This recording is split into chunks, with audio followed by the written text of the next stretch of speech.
Alright, we are here, everyone. We have arrived. I've got Akador and Nefi at the moment in the chat. And we are going to be going through the new lore that Akador has been slaving tirelessly over for about 4 or 5 months now. Yes, my mind. That's definitely. I've been basically as a full-time job, obviously. I'm not being paid. I'm being held in some kind of cellar. Please help me.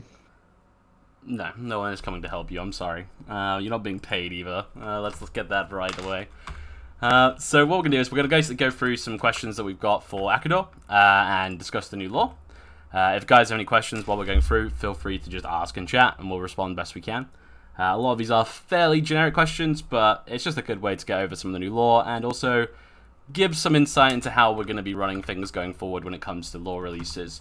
In terms of the Yamatai lore, we've been looking to rework it for about, well, over a year. Every time that I've tried to start, we've got sidetracked by something else, or we've been distracted and just not bothered. It's been a long time coming. Akador's managed to get it done, and we are now, obviously, you guys are all seeing that. So Akador, what was, in your opinion, probably the hardest thing to getting started with the Yamatai lore? What was the biggest hurdle to getting this ball rolling? Just the scale, because I just wanted to go all out. I guess. I mean, people have seen there's a lot of lore in that game, and just writing something for an entire race, just finding a starting point. Thinking about, am I going to start with just the appearance or the government, the culture, or something like that. And that's why I started with the history, actually, because I thought that would be a good jumping point. And from there, just kind of build up, because everything else was like, everything else happens in the context of the history, just like in real life. That's how I wanted it to be for the lore, to make it feel like,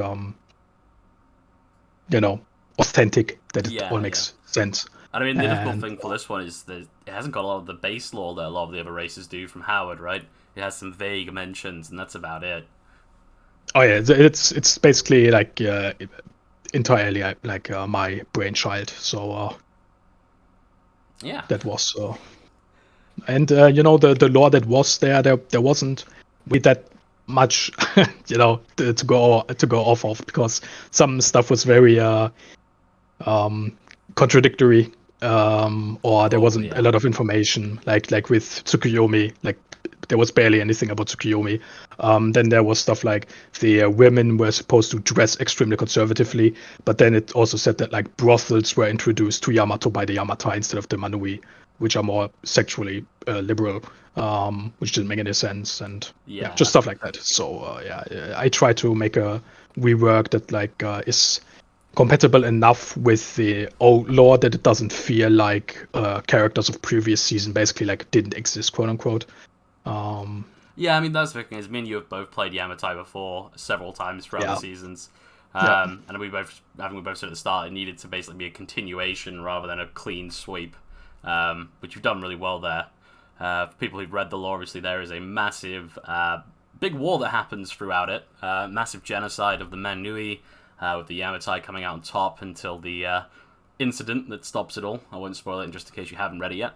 And that sort of has completely changed the dynamic of how Yamatai are going to be played, and it also means that for you guys you have a lot more dynamics to explore, from religion to samurai to, being a Manui survivor to being one of the southern Yamatai who's now a bit more desperate than he used to be.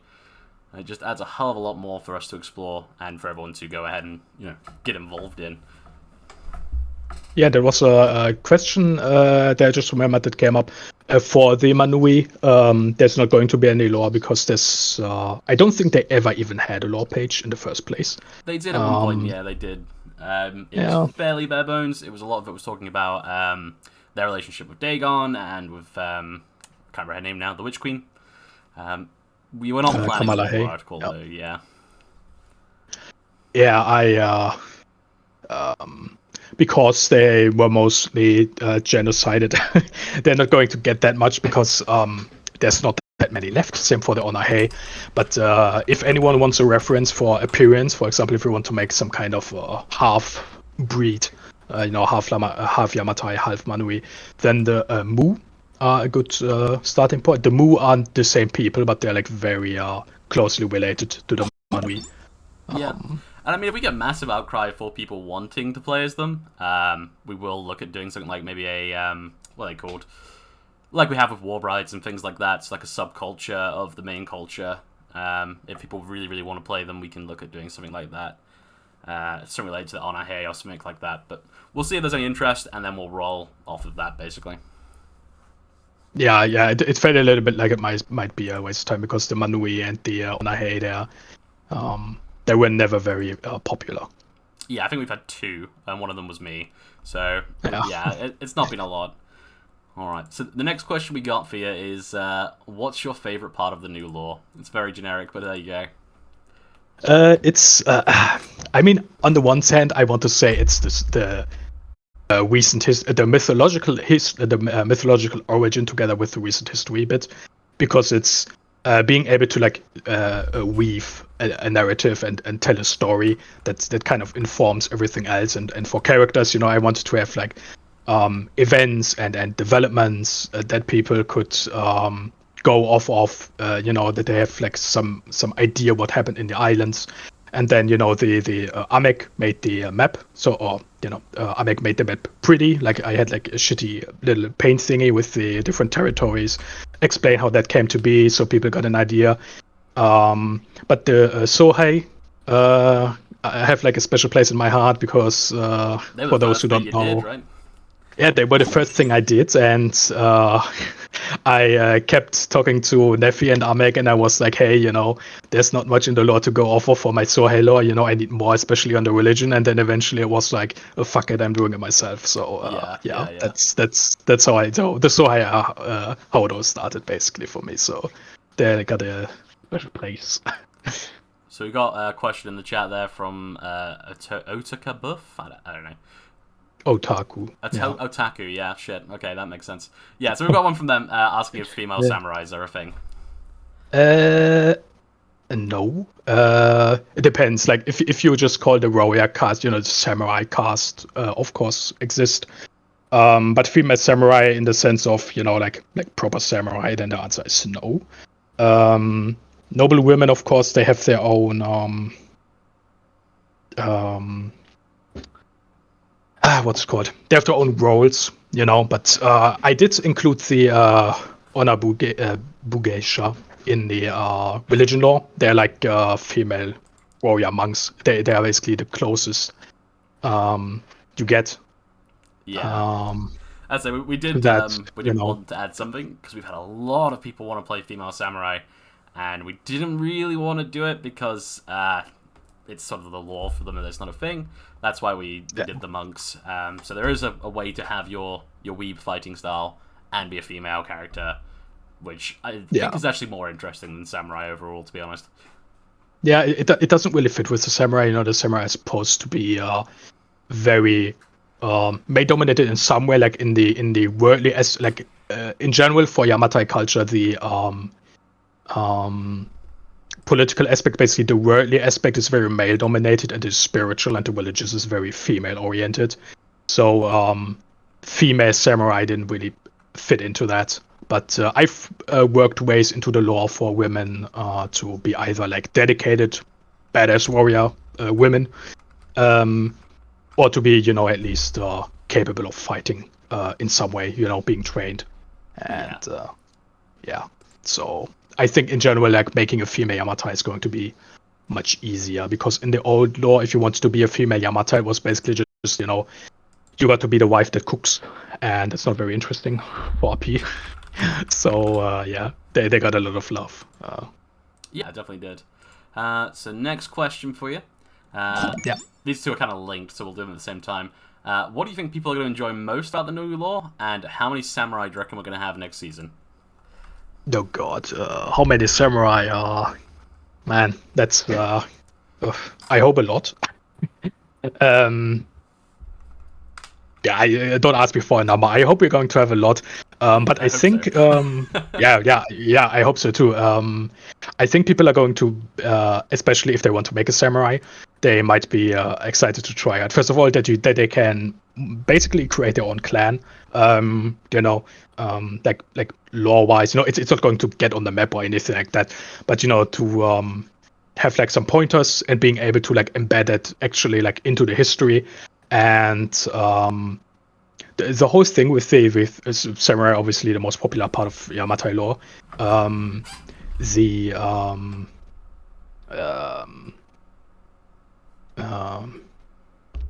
inter-samurai relations.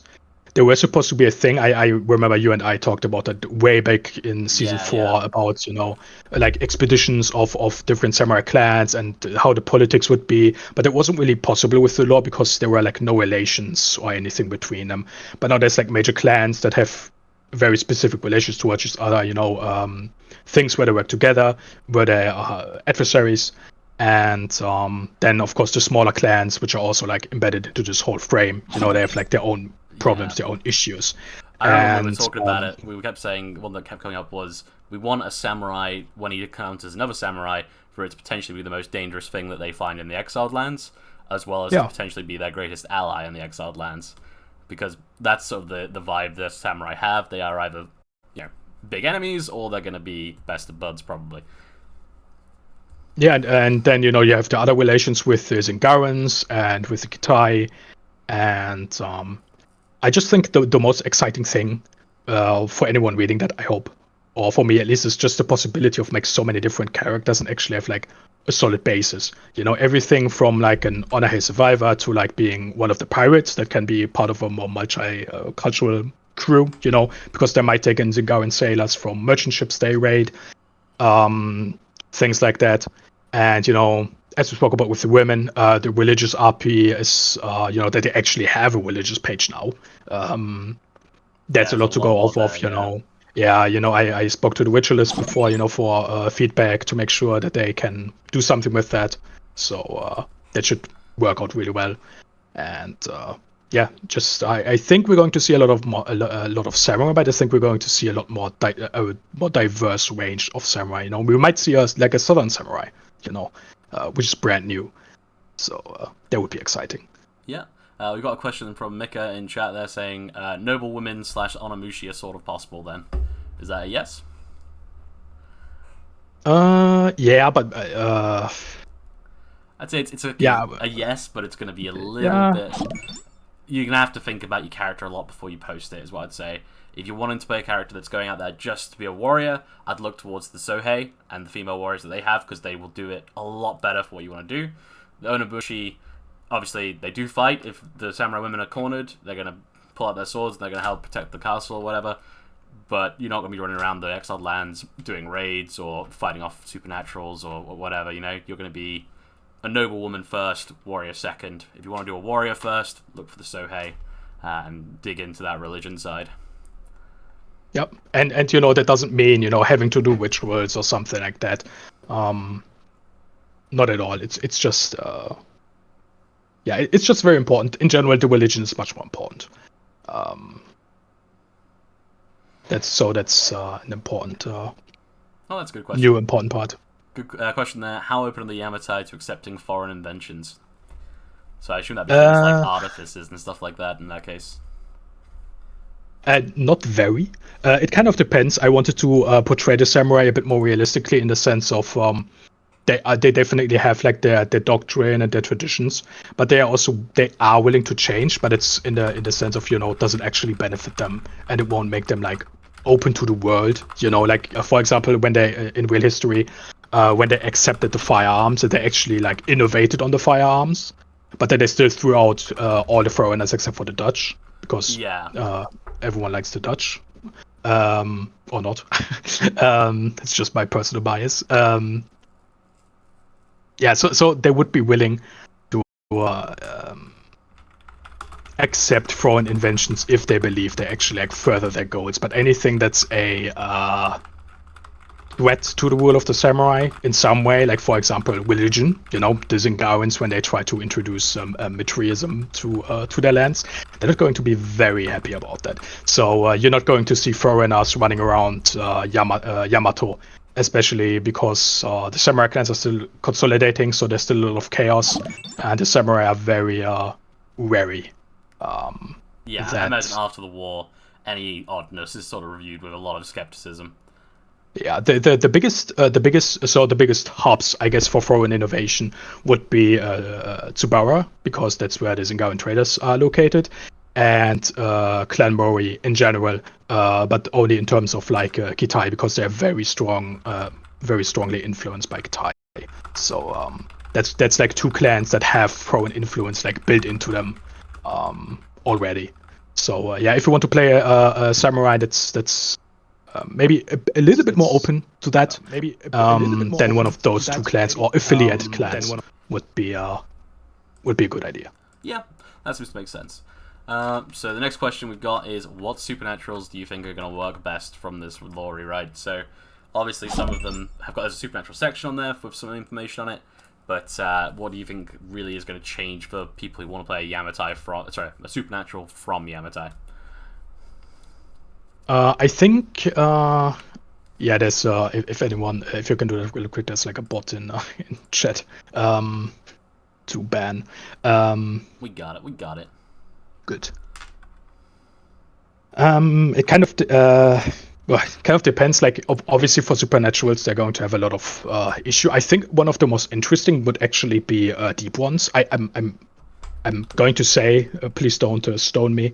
I'm not the biggest fan of deep ones in general. Everyone has their personal preferences. But to be a deep one, because they were, like uprooted and were spoilers, where the Manui were allowed in the end to like get away. Some of them survived, but the deep ones were like, they are definitely kill on sight. They are being hunted down and exterminated. And Dagon is severely weakened in the exiled land. So to be a Manui maybe in disguise, or like be a half breed that is like that looks like a Yamatai. On the other end, that would be like the most nerve-wracking thing. Maybe you can't get into the free south. Maybe you are stuck with the samurai, and the moment you find out you're going to die. Oh yeah, that'd be a very interesting character. Very something of them. Yeah, so that would be really. I think that would be something that's really, really interesting and exciting. But yeah, there's also the what are they called? Yeah, the Oni, because I saw the question. They are still a little bit. They might get maybe a little bit of a change. Like we had some ideas about that. Yeah, we've got touched them up a bit. I knew that. Yeah, we're going to touch them up a bit. So they're going to be somewhat new and exciting. They got like if you're interested in playing an Oni or something related to the Oni, I would recommend reading the Sohei lore, because they kind of like are a bit more of the like not maybe adversaries, but kind of of the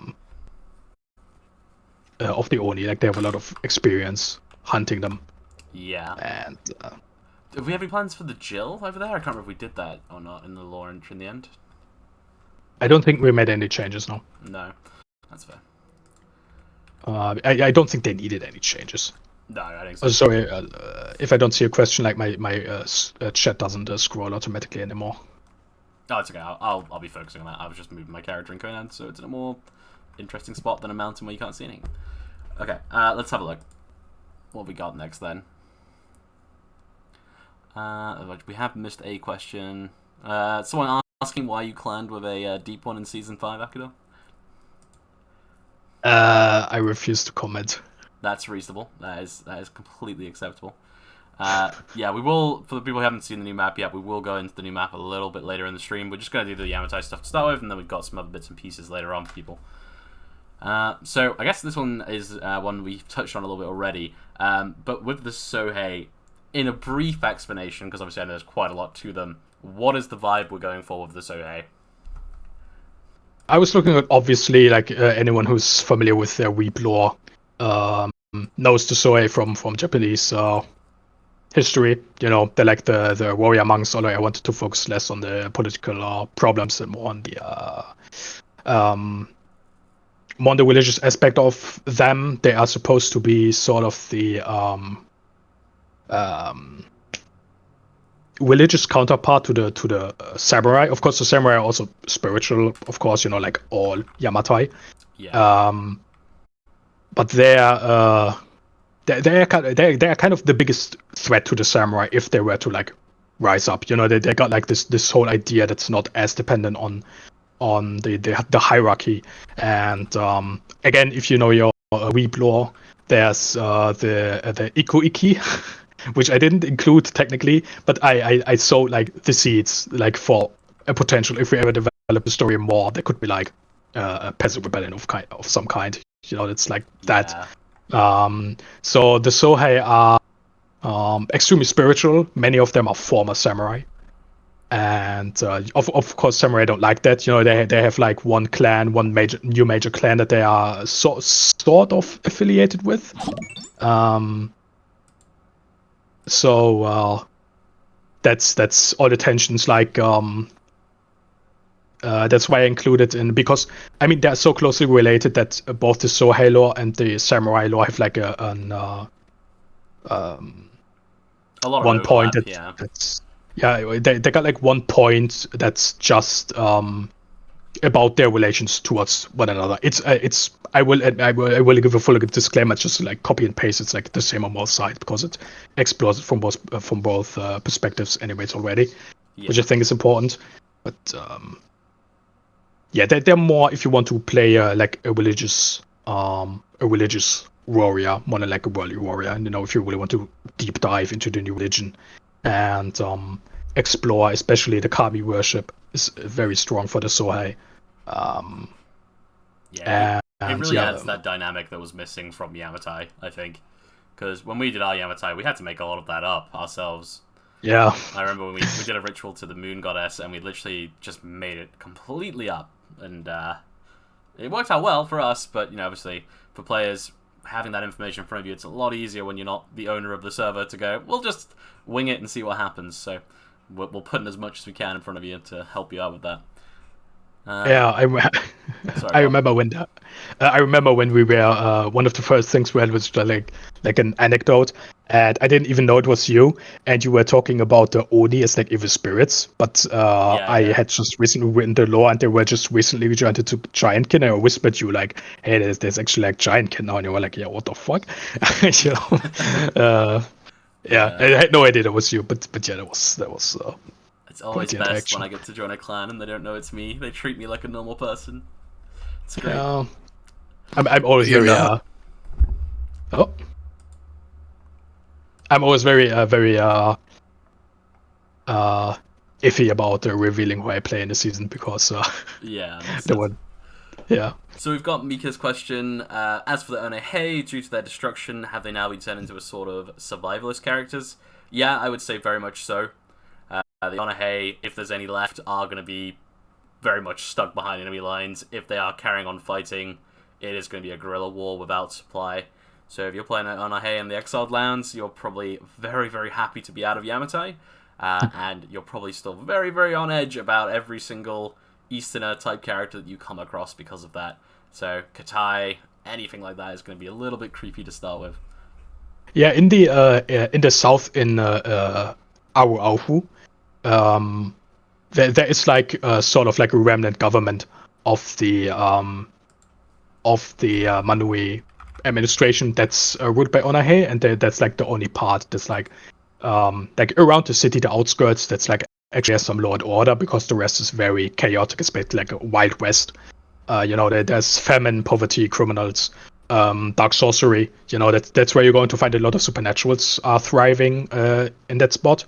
And but if the Onehei will ever manage to unify that area, it's actually going to be really, really strong. It could actually be like a threat to the samurai, because the samurai are starting to fight against each other again, because that's what they always do.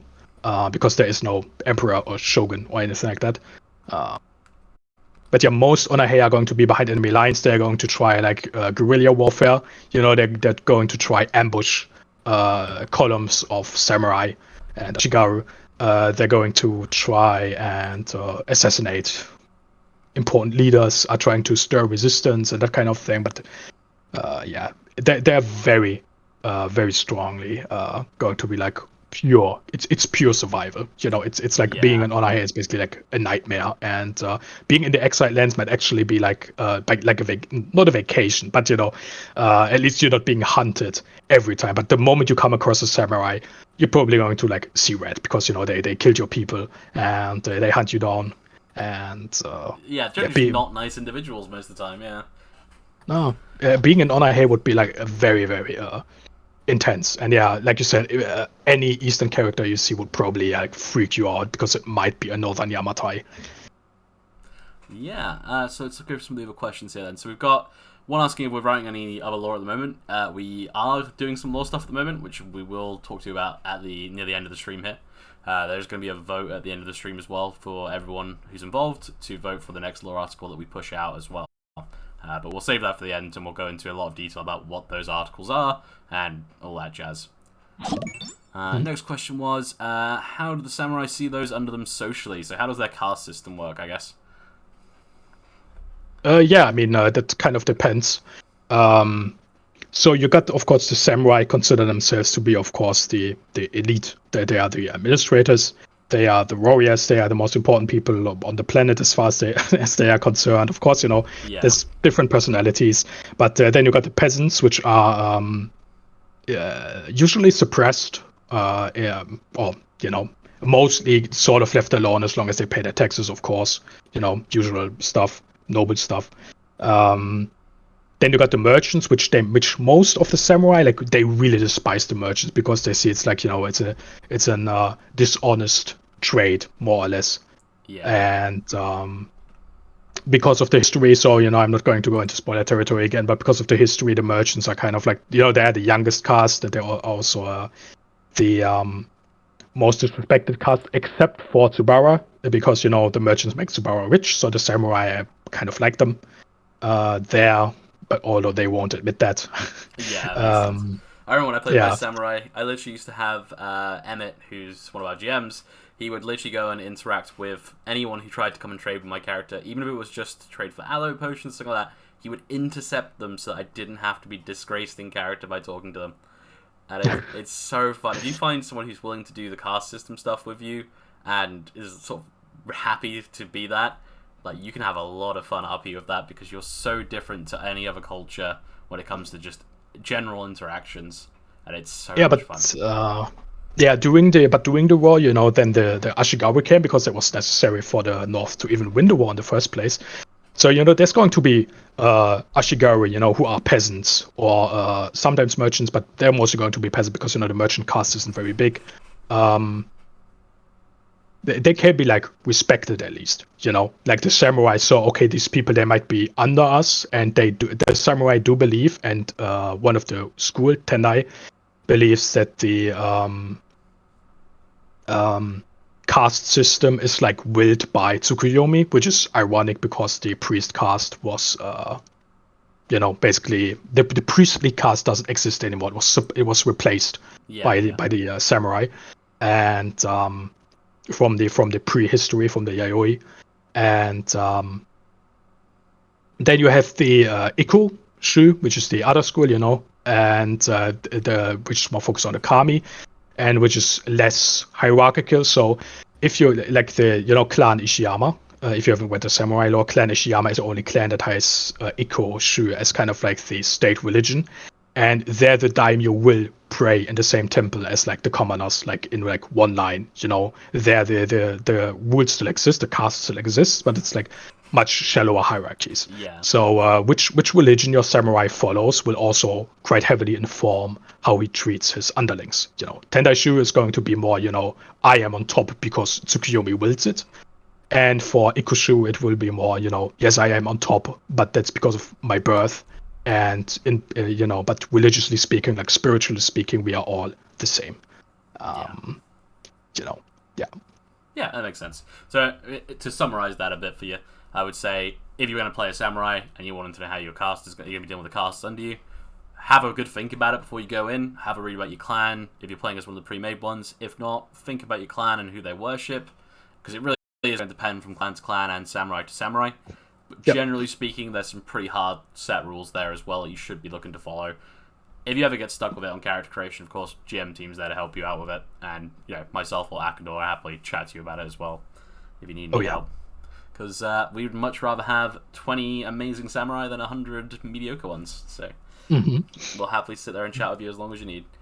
So next question was, are there any plans to add Yamatai specific dragon lore? I'll answer that one. So we do have some dragon-y stuff, obviously in the lore. Not for the Yamatai specifically, it's more for Katai. So Katai have their dragons in their own versions of Hell. In the Conan RPG books, there's rules about summoning these dragons and interacting with them and all sorts. Generally, if these are going to be a thing going forward, they will be as NPCs. If your character wants to do a ritual or whatever to summon one, we will proceed from there, and you can see how that unfolds in-game. We wouldn't be looking for player character ones. If you were looking to play a dragon-y type, especially an Eastern dragon type, what I would suggest is wait for the Hellspawn rewrite that is coming out. So there's going to be a big rewrite for that coming forward, which is going to involve some of the Eastern demons in there, and you'll probably be looking towards that side of things for dragon-style RP. We're not going to be looking towards doing things like transforming into dragons or anything like that, but it's more demonic than that.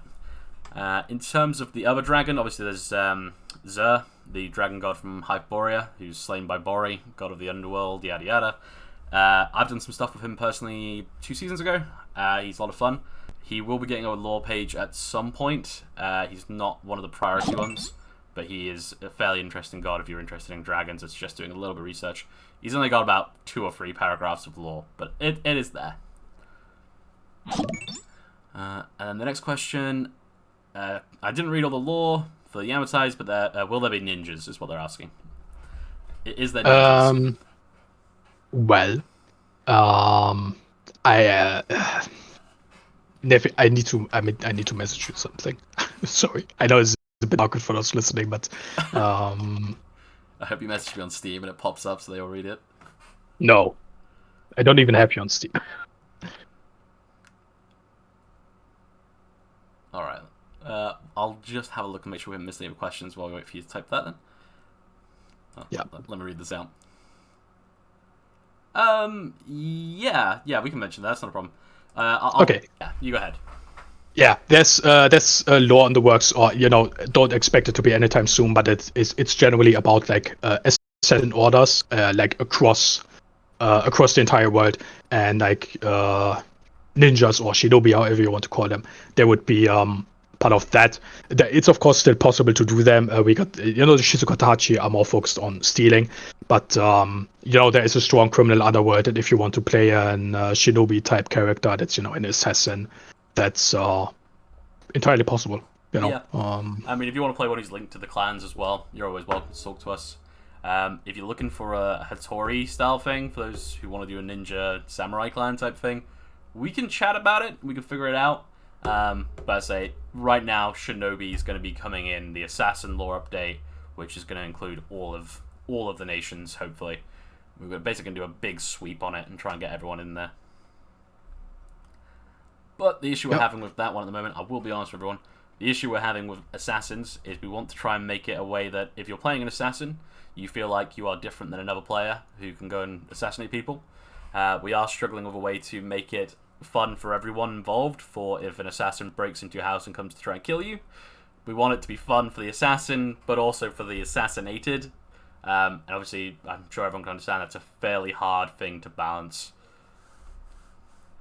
Yeah. Because we don't want kill on sight and things like that. Let's have a look then. So we've got, are there any plans on removing any lore or put it on hiatus? Yeah, we are going to be doing some. That'll be next season. We're going to be putting some of the supernaturals on hiatus, bringing some out of the myth stage. So there'll be some shifts around with lore. I don't know if there's any of the human lore pages we're looking to remove. There might be, but I don't think so at the moment. Usually, we'll do a big announcement if we ever do remove anything. Let's see. It's not going to be like suddenly gone. It's going to be communication. Yeah, and then from the Big Man Child, in the future lore reworks, the team remove any of the Warhammer-esque lore. Yeah, basically, a lot of the Warhammer lore is from older stuff, back in the day. So we're going to be looking to remove a lot of the more Warhammer-y things and lean more into Conan, because as far as servers go, that niche of Conan lore is dropping by the day. D&D servers are a lot more popular at the moment than Conan ones, and we will be looking to lean into things to be a little bit less Warhammer-y. An example of that, which we will discuss later in the stream, would be the Nordheimers. So that would be Vanir and Aesir. Yep. We want to move them away from the Warhammer stuff that they've got because it's a little too crazy at the moment. Warbrides themselves, no, they're not probably going anywhere anytime soon. Mostly because they're fairly popular. We usually have at least 1 or 2 a season. They do fit fairly well in. They do have some issues, obviously, with being women warriors in a lot of the Hyborian kingdoms that do not like them. What we really want to try and do is try and push that, while they are warrior women, they are so weird for everybody to interact with. They should be this odd thing when you see it. If you're a peasant from Aquilonia and you come across a warbride, it's not something you see every day. It's an outsider and it's different. It should take some time for warbrides to gain that trust. But we won't go into too much into warbrides here because that will be a... I think we could do a stream on its own just on warbrides. I'll get Max Jackson here, but we'll have a whole warbride session. It'll be great. Alright. So, I guess that works quite well as well. How do you think Yamatai fit with the grimdark nature of the server, Akador? I would like to think that genocide and war crimes and rape and indiscriminate killings are very grim and dark. The religion necessarily isn't that grimdark, but the point of that is that's kind of the point, the contradiction between what the Yamatai aspire to be spiritually and what they are in reality. Especially for the samurai, no spoilers, but if you read the recent story, you know what I'm talking about. Some of the ramifications of what happened. Yeah, I mean. Tsukuyomi is like a merciful goddess, but having a merciful goddess and then the samurai go all out in war crimes. Japanese Imperial Army in World War II style, like levels. That's a contradiction, and Yamatai characters will have to navigate around that. So, it's not just like, the religion is like goody two shoes, but people have to actually struggle. One inspiration I had for myself was like European knights, how they would know, living a life of warfare and violence is not very Christian, but they had to somehow try to reconcile. There was, for example, one of the draws for the Crusades, and just this kind of inner conflict I wanted for the Yamatai, and I hope I succeeded. Yeah, I think you did. I think that's the worldly stuff is very grimdark. Yamato is not a very friendly place. In the north, you have the Picts. If you are a Yamatai coming from Clan Minamoto, you're going to live in you're going to have a very bad time in general. Again, if you read the Clan Minamoto lore, I'm not going to say too much because I want you to actually read the lore. But I mean, there's many places. When we were chatting about this when we were writing it up, I remember we were discussing a little bit the other night where they have this whole honor system which makes them fairly bright in a grimdark setting. But they also have this culture that isn't quite the same. So, for example, mine and Akador characters, when we played Yamatai back in season 4 or 5. 4, yeah. We were 2 fairly happy characters, and his character gave my character a job to go and collect the heads of the nearby cannibals because they had attacked our village. It was a purge that we'd done, and we were just doing some RP off of it. So my character comes back, who's all very happy and proud of himself while carrying a bag full of human heads, which obviously is grotesque and really weird for people from Hyboria. It just works really well. It has that nice contrast of things like beheading other humans is just fairly okay for them. It's part of their culture. But at the same time, they're very honorable. Yeah, and also I wanted to really define honor more when I looked at Bushido. I was looking more at how it was still doing the Sengoku Jidai, but for anyone who's a little bit too for those who wish that is too weebish, too much weeb speak. Um, in the 14th, 15th century, lasted a while. There was like constant civil war, yeah, in Yamatai in Japan, and like there was like some general ideas. There wasn't like anything codified. Like the Bushido we have in mind today is relatively modern, unfortunately. Yeah. If that bursts anyone's bubble. So I was more looking like things like honor and loyalty. That they are not like they are not really like like the romantic idea of Bushido or the romantic idea, because it's often compared to chivalry, like being loyal to the death. Like in if we look at that era, samurai betrayals, stabbing each other in the back. If there was a samurai and he was told to by his lord to take 5 people and kill someone in a pub, then he would do that.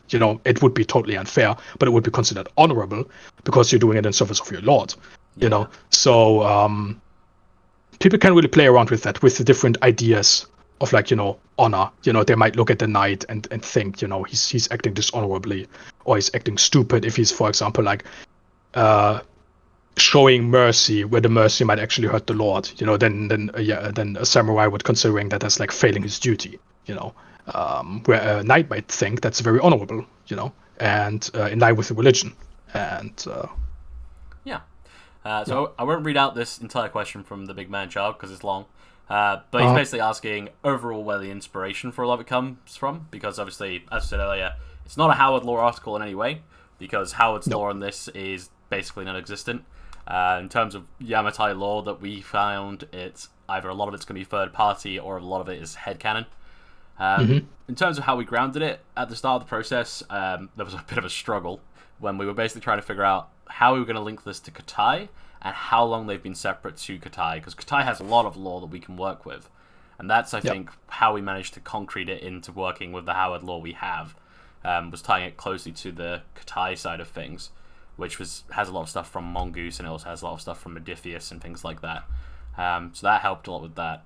And then obviously Akador has a fairly massive knowledge of actual Japanese historical structures, so we use a lot of that as well. And it's basically mixing those two together to make it work. And I think the way that you did that really well was with the story you wrote for their history and their origins, about how they formed, because that really brings them, it makes them feel like they're something from Howard's world that we've then expanded on, rather than us just going, hey, and there's samurai on this island, isn't that cool? No, and I think the that was the biggest retcon, the origin of the Yamatai. But it was really important for the entire development, explaining how the samurai came to be. The thing with the mercenaries was very interesting, and there was like no sense. I was looking at the reason that the pre-Yamatai or proto-Yamatai are called Yayoi. That's just ripped off straight from Japanese history. For those who don't know, which is probably like everyone. It was just the idea, like a migration takes a long, long time, and I wanted to, and then would need to be like a reason for them to have migrated not too long ago, so that there can still be a relationship to Kitai and Joseon, especially also in some way, but long enough that there can be what's it called? That they can have their own culture and history, and that's why the Yayoi were more isolated. That was like the solution we came up with, basically, to try reconcile that. And I think that worked out pretty well. Yeah, I think overall we've kept things happy and interesting, linked to the lore wise, while still keeping the theme that they are Japanese, right? That is Yamatai taught us that we wanted them to be Japanese, but we've kept things close to the lore as we can. Obviously, this is one of those articles that you have a lot of freedom with compared to other ones. Yep. Let's have a look. So, Tamadria, will I play Twink Boy again? Probably. I've been playing a mixture of characters because I tried to throw people off for a couple seasons on what I was playing. I've been playing a big bulky Aesir recently, and I also played a... What was it? I played a Warbride at one point. That was fun. Anyway. Oh, Akador. Akador, are you going to play a Twink? No. No. I only play the most masculine of men. Obviously, like if you have met some Giga Chat this season, that was obviously me. Yes. So we've got one from Amy, which is, so the new law sounds very xenophobic. What would your guidance be in regards to building RP relationships outside of your immediate clan? So with Yamatai, a lot of that is first contact is a problem. So first contact with the other people is sort of where it's going to build up your RP. If when you first meet them, they're fairly polite to you, that's going to make that door open a lot easier. If they slight you and they're rude to you and they're really ready to fight you, your character's probably going to think they're a barbarian and that they're potentially a threat. Yamatai have a lot of room compared to things like Vanir or Defari and things like that for relationship building and things like that. It's just going to take a little bit of time.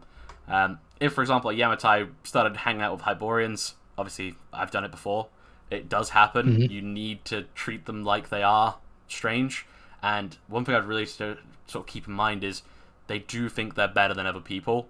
And it's not to the level where they're going to just murder you because you're not a Yamatai, but they do think that you're lesser than them in the cast. So while they may work for you for a while, they're always going to be looking to try and get on top in some way. Yeah, they're going to look down. They're not unless a samurai. If a samurai comes across someone like a Mu, for example, he's probably going to mistake them for a Manui. If you are from Clan Minamoto and you come across a Pict, that's like there's going to be essentially no reconciliation. Like that's just not possible because there's it's like an AC meeting of Vanya. It's in the current lore. It's not going to go well, let's say that way. The other way it could work is if like the Pict knocked out the samurai and somehow managed to convince them afterwards. But it's gonna be a long RP story for whoever that happens to. Oh yeah, of course. Everything is theoretically possible, but there would be a lot of work. So there'd be some raised eyebrows, put it that way. Yeah, and Yamatai aren't Yamatai samurai, Sohei, whoever, they aren't stupid. They know this is a strange land and they need to find their footing. And if you are, for example, a samurai, you are going to think you are better than, if you see a knight, if you see a king from Hyboria, you're going to think he's like nothing compared to you. But if that king can help you achieve if you were sent by a clan and you come with a purpose, then basically everything is fair game in pursuit of achieving that goal. Like that's what my samurai did. He was in a tavern. It was basically guarding a tavern, which is like very, that's like for like a job for like a grunt. But he did it because of his backstory, because he was hunting someone in the exiled lands, and what's a better place to find information than a tavern, So that's going to open a lot of ways. It's not possible. You don't have to be hostile towards everyone. What's more interesting, more fun for RP is to like sprinkle in like small signs of contempt, like looks, comments, that kind of thing. Is more what a samurai or most Yamatai would do. Yeah, it's basically about building up that layer to really portray your character as still being xenophobic while still obviously being able to roleplay. And that is something that some of the other races that we're going to be looking to rework just can't do at the moment, which is not okay, really. But we'll talk about that a little later on. Is there another question? I don't think I've missed any, so I'll ask one off the list we got. What advice would you give to players that dislike #weebs? Get fucked. No. So, no. By this, I mean people who obviously view it as the people who are going to play Yamatai are going to be anime weeboos running around with their katanas, dashing through them 6 times. Like, hopefully we want to see those people read the lore and try and find a way to be a bit more realistic with it. When I looked at the lore, especially when I was looking at the samurai lore, it's not supposed to be it's not supposed to be anime. Like when I read every time I read an Yamatai application, I'm asking myself, does this feel anime to me? Even if it's anime to me, it's not good. Yeah. That's basically it. It's not supposed to be, and we make all the weeb jokes, but it's supposed to be more like it's not supposed to be like weebery. It's supposed to be like an homage, I guess one could almost say, to like not anime but real Japanese history. And I'm just gonna skip to the question from freaking Zazet. So would you say the samurai are more based on the historic samurai, the made-up modern version? I see Bushido is mentioned, and it was one of the things I really didn't like about the original lore. Yeah, I was. If you read the lore, I still use the term Bushido because that's something for people that's very recognizable. But if you read it, you're going to quickly realize it's not based on the modern version of it. Yeah, on the modern codified version. It's based upon like wartime realities, and it's going to differ between different clans. It's not codified thing. It's more like general cultural. It's all about saving face, isn't it? Is probably the best way of putting it. It's all about making yourself appear that you're right in a situation, even when morally you're probably doing something very, very wrong. Yeah, it's something that just has developed over the history, like not even a code of conduct, but that sounds again like something that's written down. It's more like how samurai culture is like its own little sphere inside of a Yamatai culture. And it's just how that developed and which things they value, which things they find important. And if you read through it, there is a lot of stuff about the weapons. It's about warfare. You are a warrior. You might be even if you're an administrator, you need to know how to fight. You are a warrior. So it's the Bushido is it's about being a warrior. It's being good in at war, at fighting, at warfare. Anything really that helps to this goal to serve your lord well in war. That's all it's about, really. Yeah. Well, most it's about. Next question was, I imagine any culture that is slightly similar than Pix/Manui, they would treat with hostility. Again, it does depend on the clan a little bit. They might mix them up on first contact, but a good samurai, a good role player, forget a good samurai player, a good role player in general, is going to give you time to try and get your story across. If they're just always looking to murder you because you're picked, they're not giving you time to really go through it. If you're playing a samurai, you should probably be reacting fairly hostilely, in a hostile fashion when you see them. You've got your hand on your weapon, you're ready to fight them, but you don't have to hit that PvP button until you're ready.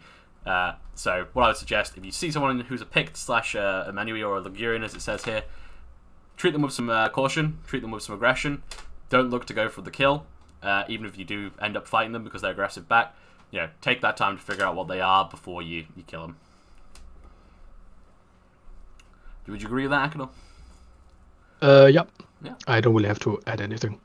All right. Tsusugiri. Tsushigiri, you heard of that? Yeah, that's where the thing where it's kind of famous where the samurai went around when they got a new weapon to just kill some commoner. Oh, the killing the commoner thing on the street. Okay, yeah. Yeah, but I think even contemporarily speaking, that was very frowned upon. That's not something a samurai would really like. Why would a samurai do that? I guess is the question. Like I don't know if you were here for that. We talked earlier about how samurai see their the castes below them, and let's just say Tsukuyomi is probably not going to be very happy if you just randomly kill some civilians. So yeah, it could be let's say it that way. It could be something that some samurai do, but if they're found out, that's not going to give them a good time. Yeah. Yeah. So when it comes to it, I would say act with caution. Treat them like other players. If you want to do it, you want to test your sword, and you want to be a little edgy with it, which you're welcome to do. I would really suggest looking to do that on NPCs and giving a bit of a spectacle for other players. Yep. There's definitely ways to do it. It's like I did with Akador. I went and beheaded like 8 Dafari in character, but they weren't players, and we brought the heads back, and it was a big thing in character, and something we remembered quite well. But yeah, in the middle of the settlement, just being like, "Hey, I brought you back the heads." Yeah, exactly. And that was great. My character being like, "Yeah, you did really well. I'm really proud." Let's see. Not that I would play one, but what are the odds of half Yamatai? How would they react to finding one? Yeah. I'll let you go on that one. I'll help you. That depends. Half what? Yamatai don't really venture out of Yamatai, so that's not possible. In Mori clan, because they're very close to Gitai, you might find Yamatai Gitai mix. And that depends on the clan or like the heritage of other Yamatai characters. Like a Southern Yamatai would not like, that's like a nightmare to them. They don't like the Northern Yamatai, except for the loyalists. Again, with the law, or and they especially don't like Gitai, because Gitai is like, they see Gitai as like an outside influence that's always edging the samurai on to wage war against the South, which isn't necessarily true. But that's how they see it. Kitai is just trying in the end to do what increases their influence. Then you got Yamatai Manui mixes. Those are going to be the most common. And that depends. Like a samurai or most northern Yamatai, except for Ikushru, are going to very strongly discriminate against them. Like very strongly. They're not going to, it's not gonna be a kill on sight situation. No. But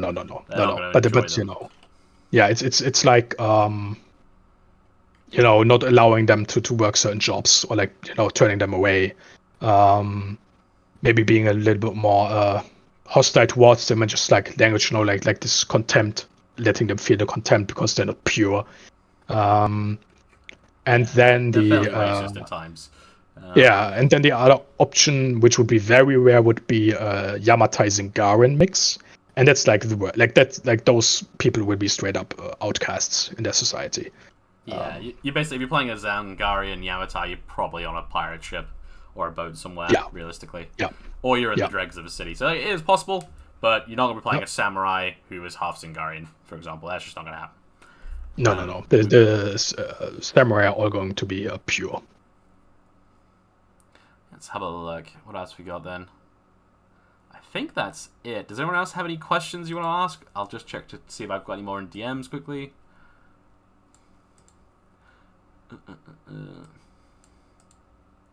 Oh yeah. Yeah, half-breeds. Scaro. Oh god. Okay. All right, I've got one from Scaro, which is how would you rate the new map Akador on a scale of 9 to 10? I'm probably giving it 9.5. 9.5. Oh. Yeah. Well, yeah. I'm so Scaro. Yeah. I do love this new forest here. It's gonna be so popular next season.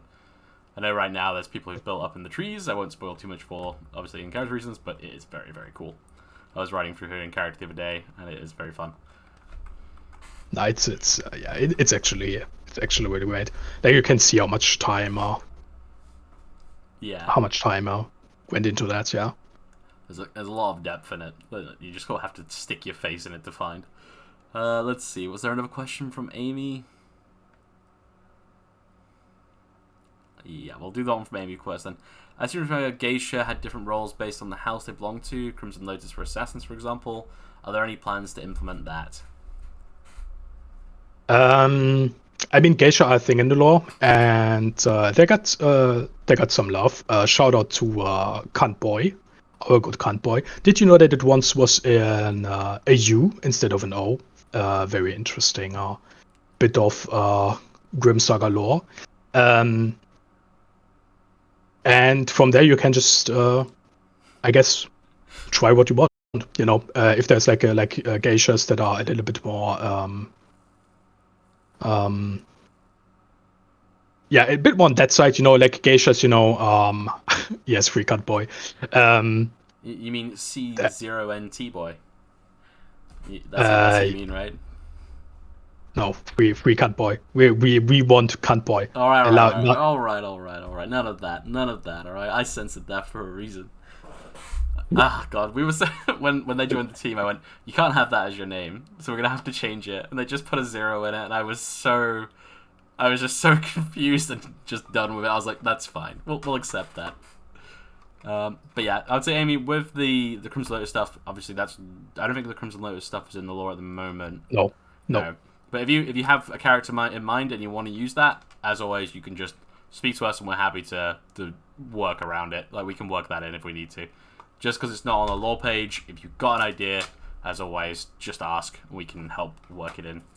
Yeah, I like the idea was I wanted with one of the philosophies I had when rewriting it. I wanted there to be enough detail to allow characters or players to really dive deeply and come up with their own stuff. Their own. I just mentioned geisha houses. I also mentioned sumo, the sumo associations. And people can just write relations in that if they want. You can be a samurai from a clan that has a very famous geisha house, which also runs a sumo association. If you want, or you can just be like some peasant. Who cares? I hope we get some big clans next season for this. I would love it. I want to see two big samurai clans who have sumo wrestling competitions. It's what I deserve. It's what I need. Yes, we do. If we don't see a sumo, I'm going to be very angry. All right. So, there was another question which we'll go into, and then we'll go on to the next bit. I think it's because it's an interesting question. We'll do it. What are each of your top 3 lore entries? And for you, Akira, I'm going to say it can't be one that you've written. Oh. Because otherwise you'll just say your new lore entries, and that's cheating. Yeah. I mean, I would have to choose 3 from the 4, and that would be unfair. I don't have favorites among my babies. No. Exactly. So which of the ones you haven't written, which ones do you like the most? Which one's the one that appeals to you? Number 1 is probably Shemites of the Desert. I don't know if anyone remembers my boy Shaheen. He was... I miss him. He was one of my favorite characters ever. Then big love to Scarrow for the Kushites. I know the Gala are also really cool, but I like the Kushites more. The Saga. I really like them. I played one of them. But I didn't have the time. So, the Kushites would probably be my number 2. And then I'm trying to think if there's like... I mean, I've played a lot of Asia. The Asia lore needs some love. And not as much as the Vani lore. But I do like Asia. But before anyone asks, I'm probably not going to rewrite Asia myself. I know. So I don't know if you immediately want me to tell about that. We'll go into that in a second. A little bit. Okay, yeah. But what I'll say, for my 3, I guess it'd probably be Impu. I really like the Impu. If I could just play Impu, I would. They are amazing. Yeah. I quite like the Katai lore. The new Katai lore is great. Mm-hmm. It is very, very good. What else is there? I'm trying to think. I do like the Argosian lore quite a lot, actually. The Argosian lore I've had a lot of fun with. Done a lot of characters who are Argosian. That's been fun. Yeah, Argosians are great too. It's really, I think it really pays testament to our lore writers that it's kind of difficult to actually find 3 to pick out as favorite, because we got so much great stuff. There's like over 40 human pages alone now, so it's a lot. Alright, so we'll move on to the next section now. I'm going to grab a couple more people. So I'm going to grab Brother Nature, I think. If he's around. Brother Nature, if you're alive, you can jump in. I'll message him on Discord. He just joined. He just needs to say something. Alright, you're here, brother, yeah? Yeah. Yeah, alright. So the next section we're going to go through, which is probably the big one, is our next section we're going to do is the lore reworks. So this is our next big updates, which we're going to do in the same style we have with Yamatai. So there's going to be, teasers for when it's coming. There's going to be big sort of lore entry drops with multiple things, and we're also going to be doing streams when it does drop to answer people's questions. So we'll go through these one by one, and then you guys can just talk about it however you want. So the first race that we're looking at on our list of things to rewrite is Corinthia, or the Corinthians. Just before I get started on that, I just want to give a shout out to Brother for sitting in voice chat with me for several hours in the last month, always listening to me rant about my crazy ideas and giving his own crazy ideas. The lore rewrite would have been not as great without Brother. So I just want to give him the credit that he deserves. That's fair. That's fair. You did all the writing. I just pitched some wild stuff. Yeah, but it was like our bit story was important, even if I wrote all this shit. Like, I'm sorry for swamping you with all the lore like in like 1-2 days. Okay, yeah, I'm done. Yeah. All right. So Corinthians, obviously they've got the big Roman vibe going right now. They're fairly old in terms of our lore entries, and we just kind of want to do more with them because they're sort of a little unexplored. I think fairly low on the priority order because they do have good lore right now and they're not very popular. But I think it'd be cool to see more Roman stuff, so that's why that's on the list. Next up was Numidian, which I think we can all agree really needs a rewrite. It's very old now. How old is Numidian? Let's check. Yeah, Numidian's a Grey Wolf one, so that's from Grim Tales. That's that old. Yeah, 2020 we added that. So yeah, Numidian's one we're looking to rewrite for people who want to do Numidians. We're looking to lean into things like about all the different cults that are in there, the Dragon Banner stuff. Obviously, it's the second largest Hyborian kingdom, I believe. I'm sure someone will correct me if I'm wrong there. So we think it needs more, like a lot more lore to be basically to the level of Aquilonia and its counterparts, because it is really important to the franchise as a whole, but we just haven't leaned into it enough. The next one was Nords, which we've discussed earlier in the stream. What's your opinion on the Nords, guys? If you rewrite one, you have to rewrite both. Yeah, so yeah, it's a package deal. Yeah, it is the Nords, not one. It will be both. They definitely need some love, both, and if that's the one that wins, there's going to be some pretty decent changes to both the lore and the gameplay resulting from it. Yeah, I was chatting with Scara about it a bit. We were looking to basically try and bring it back to Howard level a bit more. So that should change things up. Yeah, I got a feeling the question earlier about the Warrior of Chaos-esque lore was probably thinking about the Vanir, because every time I read that lore, I think the same thing, and it's really difficult for Vanir to be like interesting and have different facets. Like, they're very often very one note. Like, I've mad respect for everyone who manages to make an interesting Vanir, because I feel like the lore isn't really giving. I mean, the lore has really cool stuff in it, but it's really difficult to appeal with. Oh yeah, very difficult. I played one back in Season 3, and people get very angry when you sacrifice them on an altar. Let me tell you that. They don't like that very much. And that's kind of the issue with the Vanir lore is at the moment, because it's all about you need to inflict pain on other players to do it, and even when you've got the most responsible players in the world, it's still going to be difficult. And I do appreciate that for those players. Yeah. The ACS stuff, ACS are pretty good. They've done fairly well. I think they need more, and I think if we just build on what we've got, like we did with the Yamatai, where we actually want to keep the lore consistent. So if you played the Yamatai before, an ACA before, and we rewrite the lore, you should still feel like your character existed. Is kind of our vibe we want to get with this. Yep. And if anyone joined, that's like the general idea with like the lore, because we also have the idea that the seasons, it's all consistent. We make a reset, like a wipe, but it doesn't like mean like the time is reset. Like with all the Easter eggs that Scar is built in, there's like actual like server lore that like establishes, so the world outside moves on as well. And like the idea was also to just reflect that in the lore rewrites as they come. Yeah. So to make the world feel more alive, basically.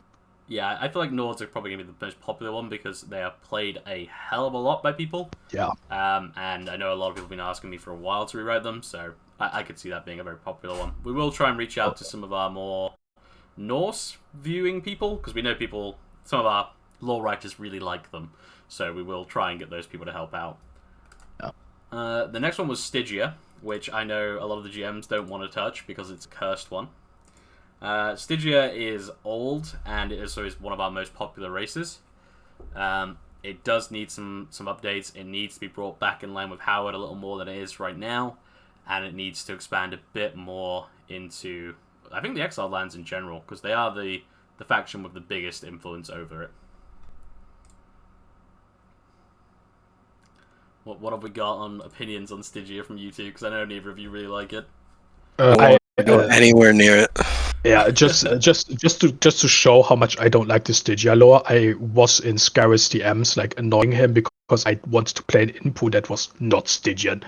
And I latched on to the one mention. There's like one sentence about Inpu with Chara Koshites, and I was in SDM like, tell me more, because I just didn't want to play Stygian. Like, if you play Stygians, if you fight Stygians, that's fine, don't be offended, okay? Just I don't like them. Yeah. I think they're like. One thing I really want to expand in the Stygian lore at the moment is in Mongoose. There's some interesting lore about camel riders people. They're like a tribal camel rider people in the outskirts of Stygia. And that's something I'd really want to look into a little bit and play around with. Because there's a lot more depth in that nation than almost any other lore-wise. And we aren't touching the surface on it right now. We've basically just gone ancient Egypt with magic. And we need more. We need a lot more if we're going to do it. Yeah, we'll just leave a Meg to write it over like a year. Alright, and then the next one was Hyperborean. Hyperborean is one we're already looking at doing at the moment. That one has got some people looking into doing some stuff for it. Hyperborean, obviously, much like Yamatai, is involved in a civil war. We want to look to bring that to a conclusion, one way or another, and to open that RP up a bit more. A lot of people play Hyperboreans, play them as goths. Very, very gothy people.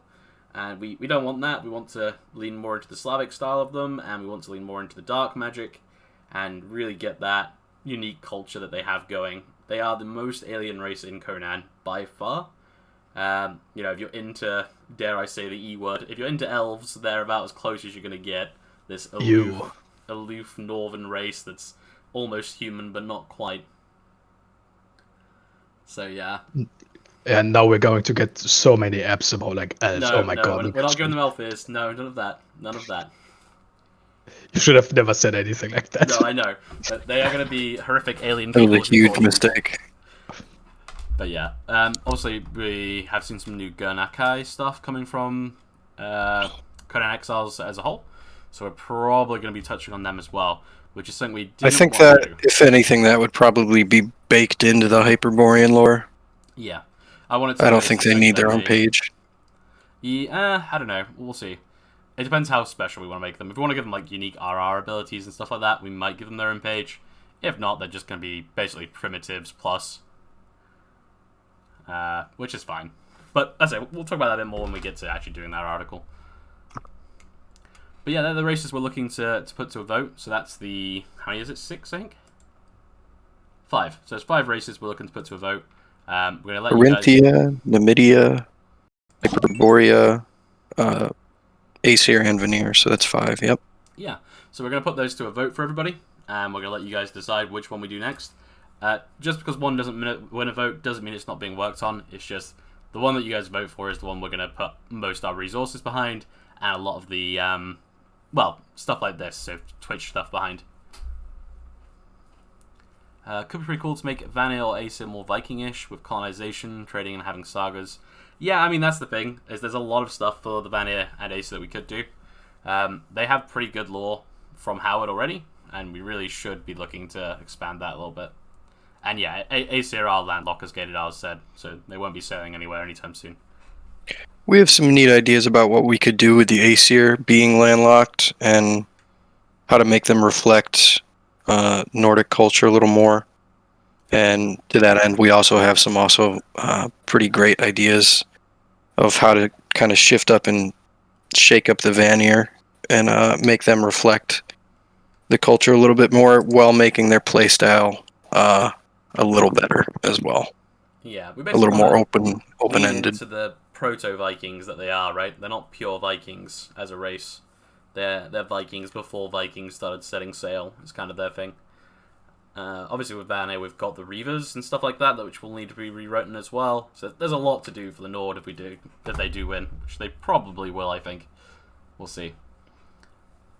And the same spirit as well. If anyone in here desperately wants to rewrite a lore article, so if your favourite race is an ancient one that we've forgotten, if you're a Vendean main or whatever, you're welcome to pick up the pen and start writing yourselves. We will be a little harsh, I guess is probably not the right word, but we're going to be a little strict on what comes through. We don't just let any lore articles go through. We do have to have a lot of debate, which Akador, I'm sure you can say there's been a fair bit of talking between myself and you on what we do and do not want on there. Oh yeah, I had to basically rewrite the entire religion from the first idea, Yeah. just because it didn't mesh too well with like the vibe of the server, I guess. So yeah, but don't be scared about that. Like it's actually like brainstorming with like Neffy and brother and any of the other GMs is actually a lot of fun. So don't if you hear that, don't expect to like everything being picked apart, but it's more like brainstorming and suggestions how to improve it, and letting you bounce off it. So yeah, when you hear that your feedback and stuff like that, it's going to be like that. Yeah, it's basically making sure that what you want fits with what we want, and then finding a middle ground where it all fits together. And Yep. yeah, it's important to get everything right. Let's see. Have we any other questions quickly? Vanna and Ace are pretty much the same apart from different gods. Yeah. At the moment, they are very similar apart from those different gods, and in Howard's lore, they are even similar than we have them right now. So, I was talking to Skara a little bit about it. We were considering how, if we wanted to bring Ymir back into the fold for the Vanir, how we would do that. And we were talking about cults and things like that, and how there would be some conflict between different Vanir clans, and it could be a lot of fun if we do go down that route. Obviously, Ragnarok, as it stands for all Vanir players that have ever existed, Ragnarok is something that they have been nailing into the server. We've done it many times. So we do need to keep that vibe there somehow. We just need to make it a little bit less Chaos Space Marine. Because at the moment, it very much is Chaos Space Marine.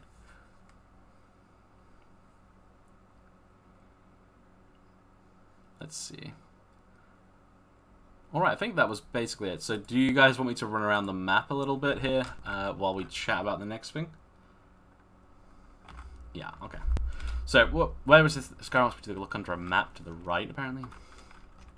Okay, so with the changes we're going to be doing, so this isn't lore stuff. This now is server-side stuff. So this is some of the background boring stuff that you guys don't normally see. But we're going to be changing up a lot of the stuff to do with RR. So Roleplay Redux is something that we have on the server.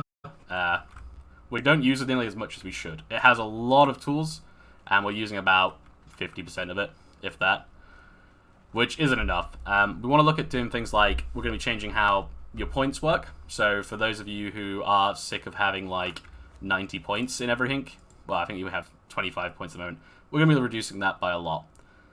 So what that means is it's basically going to be less you're good at everything and more you're specializing into a role, or you have lower stats overall but you're spread out a little bit.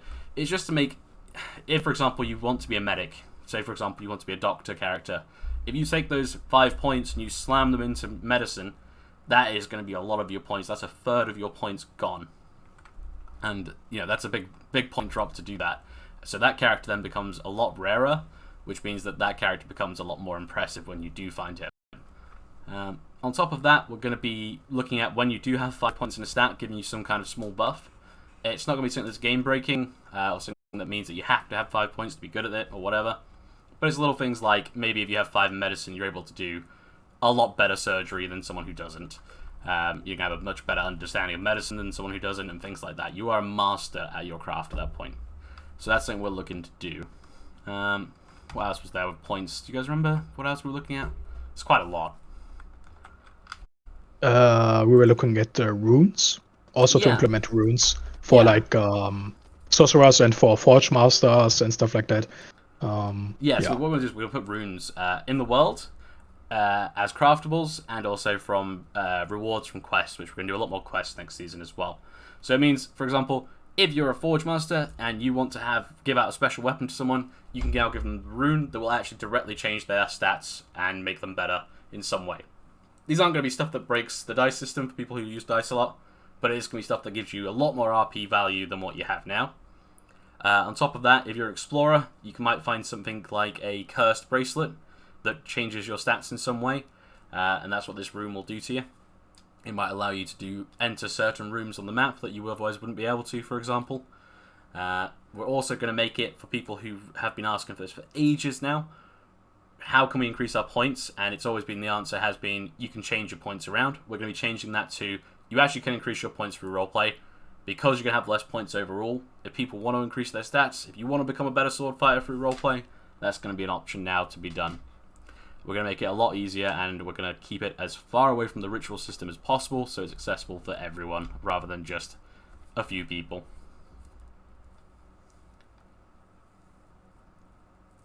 Let's see. Yeah, so with the key stuff, we're looking at how that's going to work with Unlock Plus. It is being tested at the moment. We do want the keys, from what I can gather from everybody. We want them because people want to be able to go into other spaces. They want to be able to have, storehouses or whatever that everyone can go into. That's fine. We definitely want to have a look at doing that. We just have to figure out how we're going to get that to work with Unlock Plus, whether we have to remove that mod for it to work and things like that as well. Let's see. Question from Marksman. What race do you think has great lore but is rarely played? The Black Kingdoms. All of them. All of them, yes. The Black Kingdoms have awesome lore. Skyro spent a long time doing that, but there's just not that many of them because it's not a very played region, unfortunately. For me, it's Mayapan and Koth. Yeah, Mayapan lore. Oh my god. So with Mayapan lore, I read it when he first made it, when he first did it ages ago, and that was awesome. Then I looked at it again about 5 months afterwards, and holy crap, I have so many ideas for a Mayapan. At some point, I will roll my Mayapan Hellspawn idea. It's gonna happen. Ah, now you give it away. No, that's fine. It won't matter. It won't matter. I won't be for a while yet. Let's see what else is there. I'm just trying to think of the other updates, because we have, like, at the moment, we basically have a channel full of ideas we're bouncing off each other. Yeah, we're looking at reducing rule bloat. Yeah, rule bloat is the big one. We're going to look at basically going through old rules, because some of the rules here are older than the server, and we're going to gut them out, and we're going to try and bring them up into the future. So one of the ones we're looking at is PvP in general. We want to find a way to make it so PvP is a bit easier to do and a bit more fun. We don't want to make it so it's easier as in to get into combat, but easier to go through the motions when it does happen, so it feels a little bit less like you're breaking character. We do also want to find it's difficult, and I know everyone's going to start a debate over this, but we need to find a way to make it so that DICE PvP is as appealing to players who want to do conflict as PvP is. I think the changes to DICE in general will help with that, but I really want DICE PvP to be something that you want to do, and it to be as rewarding for people who do like PvP. Like, there's quite a few people on the server who do. We want it to be as rewarding for them as actual PvP, so it doesn't feel like you're losing out by doing DICE. And also, for people who really like DICE, make it so you can actually DICE PvP like pretty much everyone you want to, because it'll be that fun, is the hope. That's the dream. It might not happen, but we'll try. Is there any other questions that come in yet? Femboy Mayapan Hellspawn. Not quite. They're going to be made of pure jade. It's going to be amazing. Keys do work with servers on Plus without any notable reported issues. Yeah. So with private chests, we've got those. We're going to get those axed from the server anyway, I think. So we're testing it. We'll figure that out. We are looking to implement that on the next season. Sorry, just looking through.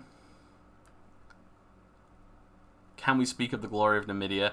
Yeah, Numidia, even if it doesn't win this vote, is probably one that's going to be looked at fairly soon, because it does need help. It is old, and it is not very good, but they are very, very cool people. Yeah, Marksman said, I've had a hard time rolling characters that are fighters because I suck at PvP. What the advice I would give for that, and I know this, I've said this to people before, 90% of being a fighter character is how you roleplay your character, because most people aren't going to fight you. If you're roleplaying someone like, for example, I've played an Aesir warrior who was a monster hunter. I am not amazing at PvP, I'm okay. I never got into a fight with any monsters because they ran away, because I was trying to be as intimidating as possible. So you definitely can do it. When it does come to that fight, if you lose, it's just how it goes, unfortunately, at the moment. I would always suggest, if you're not good at PvP and you're 1v1 with someone in the snow and you want to have that fight but you're worried you're going to ruin it with your bad PvP, just say to them, hey, I suck at PvP, can we dice? And unless they're a dick, they're generally going to probably say yes. The only time they're going to probably say no is if they want to get away from you quickly by running away or by mauling you and running off. Yeah, if they do say no, it's just, you're going to have to deal with it, unfortunately. Yeah, never admit you suck at PvP. It gives away the illusion. Let's have a look what else we've got. When Tot Custom. So yeah, Tot Custom is on the test server at the moment. We're testing it now. The reason it's not on our server at the moment on live is because right now, for example, if I press Control M on our server, on my test server, is it Control M? Shift M? Shift M? Shift M. So you can see, like 100 characters, right? Lots of things here. We need to be able to make it so people who are playing a character right now on our server are able to play that character when they log in. When we do it on a new season, it should be a bit easier because everyone's making new characters anyway. That's when we're going to look to do it. So we will have Top Custom on the server next season. This season, it's just going to be staying with IQL for now. Should be fine. Let's see. Any other questions I've missed? There's a debate about Defender's Choice happening again. I appreciate that. Just checking really quick. Yeah, so Metal Machines, they're talking about how they played a Vanir back in Season 1. Back in Season 3, I think it was, actually. And did Season 3. Yeah, so you can do it. Yeah. Generally, your times you're going to struggle if you can't PvP and you're playing a warrior is if you're going around being super, super aggressive to people and put them in positions where they have to fight you. Or, more importantly, you annoy them enough that they will fight you. You got to play a bit more of a... What's the word? You got to play a bit of a slower burn here. You got to be a bit more intimidating, a little bit less ready to get into action. What is Tot Custom? Tot Custom is basically like IQOL, but we can make it interact with RR. So, for example, if we wanted to, we could make it so there was an RR race for every single human race we have, and lock height sliders based on that. So it also has a little bit more customization than IQL. It's not massively different. About the same, but we can limit it and we can change things like we can make it so a giant, for example, can be between these heights. We can do lots of little fun things.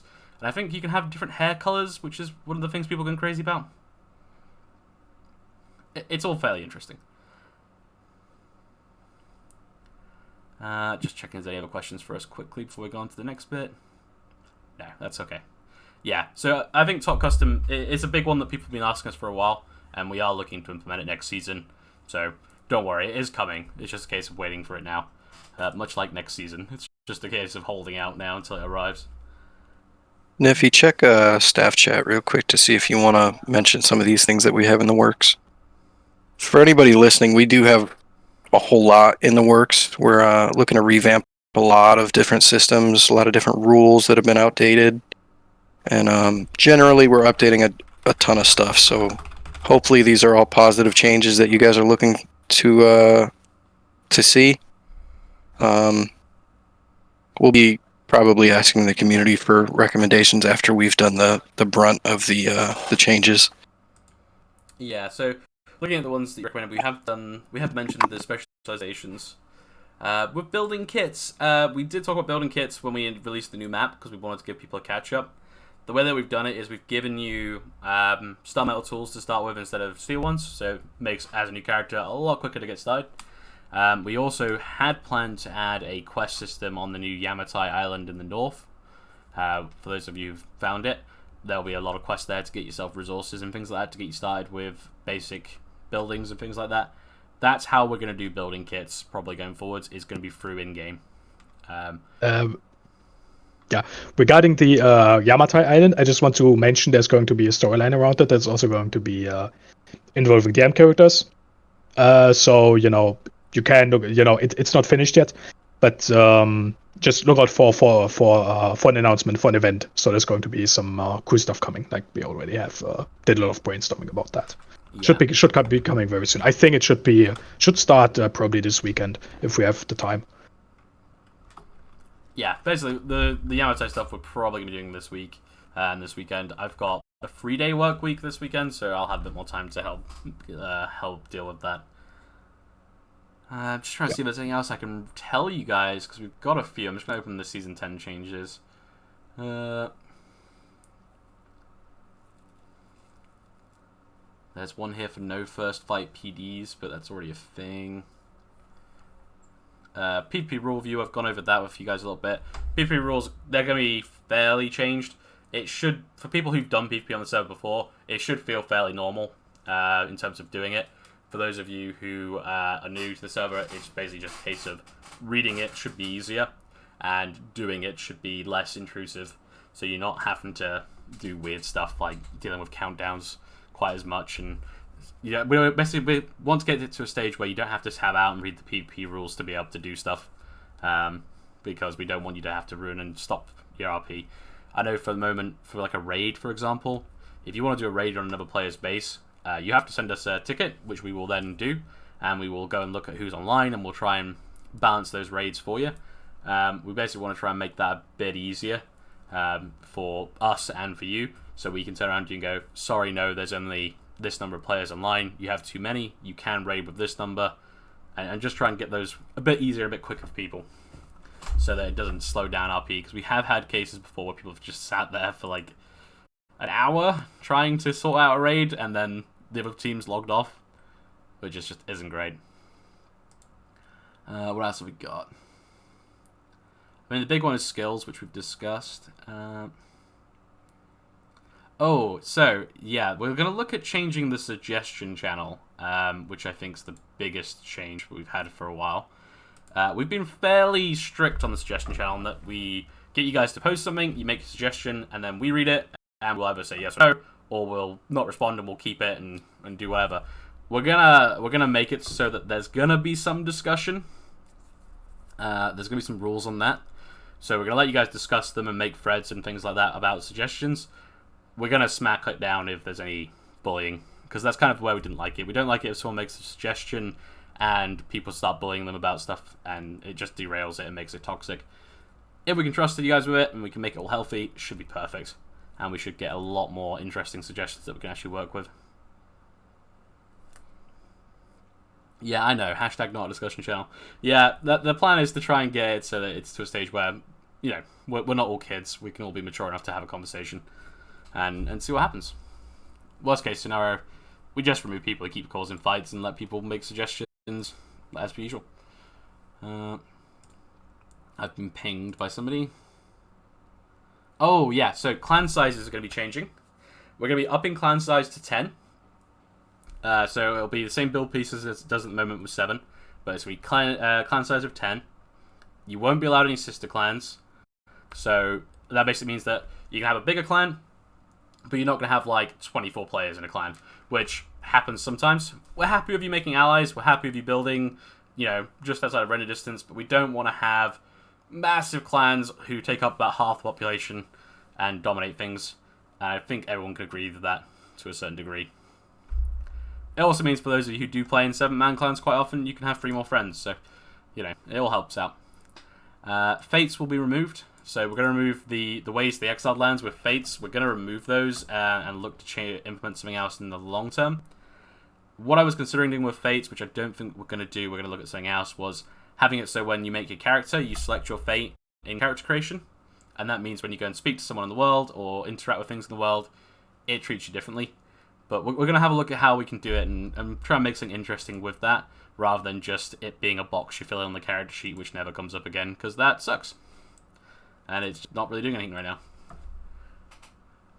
There is more map stuff going on, of course, in the background. I won't go too much into that, because that's Scaro's realm of streaming and talking to you about that. But there is works on some stuff for ghouls, as well as some underground caving stuff, which we all know you go mad about. So there'll be a lot more caving stuff for you to deal with. Let's see. We're going to try and really hammer home with the ritual system, which I know ritual system, for anyone who's dealt with ritual system, it's either really great or it's really slow and you're not able to do what you want to do. So, for example, if you're a player who wants to do a ritual in the evening and have an answer by the morning, we want to make that a thing that you can do. So we're going to make it so that when you post that ritual, you go, I just want a synopsis of what happens. So you do all your role-play in game. You then get in touch with us and let us know you've done this ritual with that information on it. It'll be on a format that you guys can post it in. And then we will give you a response. So it'll be a case of, yes, you complete this ritual and you get this item, which we will then give to you. Or it'll be a case of, no, I'm sorry, your god isn't pleased with your offering. Believe it or not, those 10 grubs you gave him wasn't enough, and he has, in fact, broken your anvil that you have crafted this weapon on. So it's things like that. It's about making it a bit quicker for people who want to do a mage character who can just burst through stuff quickly, while still leaving for those people who want to have those 6-hour plus DM sessions that I've seen people have. That can still be a thing. Those are going to be things for bigger stuff. So if, for example, you're wanting to raise an army of undead to wipe out a base, or to attack a base, probably not wipe it out because that's a bit mean, but to attack a base, that's how you're going to be doing it, is those longer rituals. Short stuff like, making a staff or an arcane focus, you can do that in a smaller ritual, or making a weapon, something that you don't want a big ritual section for, but you want to have that sort of interaction that you can then push onto your roleplay and keep roleplay going in game. What else have we got?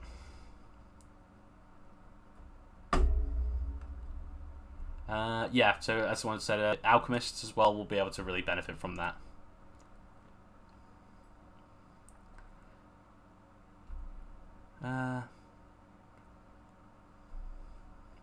Just reading through chat quickly. Yeah, if you rewrite Corinthian to be more Carthaginian, Scaro, I would appreciate that. I really want a Carthaginian race. I just can't find a sensible place to put it in.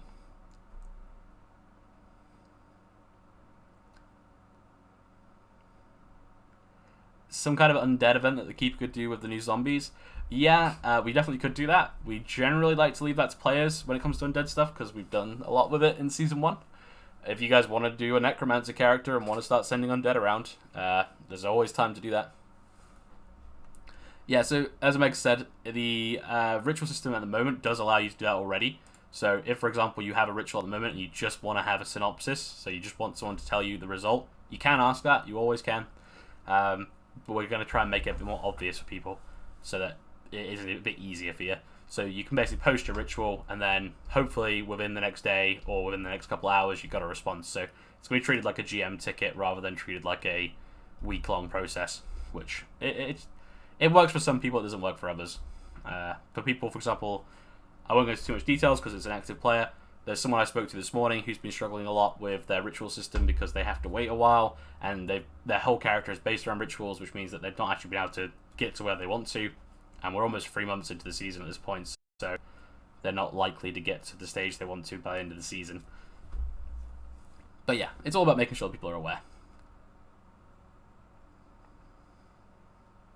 The zombies crashed the server. Oh, not anymore. Okay. Spawn 300.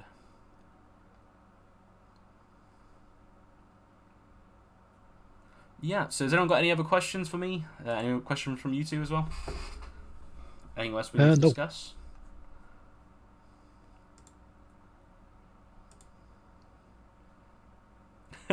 Yeah, so when it comes to the vote, I'll post an announcement after the stream, and what we'll do is we'll have a set reactions that you guys can post for it, and we'll just go from there. I don't think we need to do anything too fancy. Yeah, some rituals do take 3 days, which is why we want to really push this system for people. If people want to do long rituals and they want to have that big RP scene, that's fine. We just need to make it so for people who don't want to do that, they don't have to. Which I think will make playing a sorcerer a bit more rewarding. Any other questions then? Anything from you two? We good to end it there, do you think? That's it for me. Yeah. I think we mentioned everything, yeah. Yeah. I will go into the one last thing just while we've got people here. Obviously, the question is being asked a few times in general chat today alone. I've been asked it a few times in DMs as well. When are we going to do a new season? Because right now numbers are not great. The stories are struggling.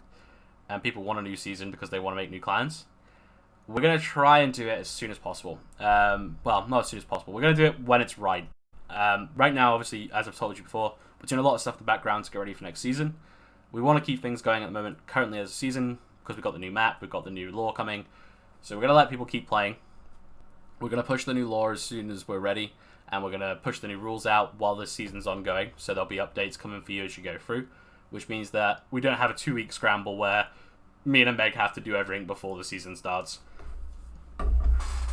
So I would suggest for the new season, we're probably looking about a month. Probably just under that. Probably about 2 or 3 weeks now. 3 to 4 weeks, I'd say. We haven't got a definite date. I will post it as soon as we do. We do want people to still keep playing and to finish up those stories and to keep the server going. more than anything. But we are going to be looking for a new season for you guys soon. Yeah, and regarding the rewrite, whichever it's going to be, if you switch which side one and you want to make or which lore one and you want to make a character for that, I wouldn't necessarily hold off because with the way that we're making it, that there's going to be like, dynamic changes. It can also be very cool to have a character like based on the old lore, and then the new lore comes out and like learning all the stuff that happened in your homeland in character. So I wouldn't, I wouldn't be too scared to it could actually be really exciting. For example, if you play a Yamatai character right now, it's probably very exciting if you come across a new Yamatai character. Can you put you up to date on everything that happened? To add on to that, we try to keep a consistency with any rewrites that we do. We try to keep some of the base lore that we're building off of. We do make some big changes, but we want to keep the same spirit of a lot of things. Yeah, so any character that you make before the rewrite comes out, it should still hold up after rewrites. Yeah, that's what we said before. We want it to be changes that have happened in the lore, as in have happened in world. So if you're playing a Aesir right now, and we did an Aesir rewrite, your character still works. You just need to... You're going to be confused when you come across a new Aesir, and you're going to have to find out why it's changed. And then you, as the player, are going to have to figure out how that changes your character's view on the world. So, for example, if you're a Yamatai player right now from South Yamato, and you hear about what's happened, that's a big, big change for your character. Yep. Tamadra has asked, can we have a 2-week warning? Yeah, we generally do 2 weeks as our warning. We did try a 1-week warning recently because people complained about the 2-week one, but I'm just gonna stick to my guns on 2 weeks because the server pop drops to 0 over that time, and that's fine. But it gives the team enough time to get ready, and it gives you as players time to actually get cemented concepts together and cemented characters. 2 hours notice, yes, that's the best way. My favorite biome and favorite island. My favorite biome, the map that you've added isn't even in this new zone. I really love up here. This bit up here is my favorite. This really dense forest. Because when you go in here, you just literally can't see anything. And I accidentally wandered into somebody's base here the other day, and it was very, very scary.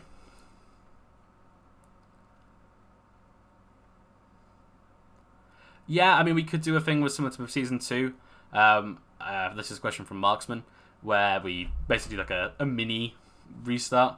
I did consider doing that when the new map came out. I think a lot of players will agree when we say we probably want a clean wipe. That doesn't mean if you've just made a character today, for example, you're screwed, because we generally allow players to come across a month after. If it's a new character, we give you a month. But there's a lot of characters right now who are a couple seasons old, and I think we do need a fresh start for everyone so we can all get into new concepts and just, all go into new clans and start seeing what we can do. Akador sounds like Arnold Schwarzenegger. There we go. That's a first. I'm not sure if I should be fair or not because his accent is like a running joke in Germany. Majestic as fuck would like to know what's your perfect Sunday.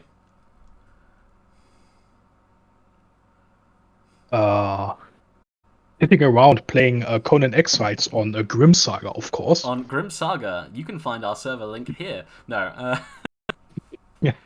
On Grim Saga Conan RP, you'll see a link to our forums and our website that doesn't exist. We do have a website. It's there. It's a thing. That now exists. Don't forget to share, like, and subscribe, of course. So we got a question from Buddhist. Can we move characters over to the new season? I've kind of mentioned it a little bit before. If you're a new character and you've made a character recently and you want to come across the new season, I'm happy for you to do that. If you want to bring your character across to the new season, apart from that, it's going to be the usual route of doing it in character through routes that we can provide. It's not going to be everyone. There are players at the moment who are very, very old who do need to rest. We do need to get to rotate players out, otherwise you do get a bit bored seeing the same people again and again. So, yeah, if you're a new character, your character can come across. If you're an old character, especially if you're a supernatural type character, I know, for example, that one of my friends is playing a supernatural who's been on for 3 seasons now.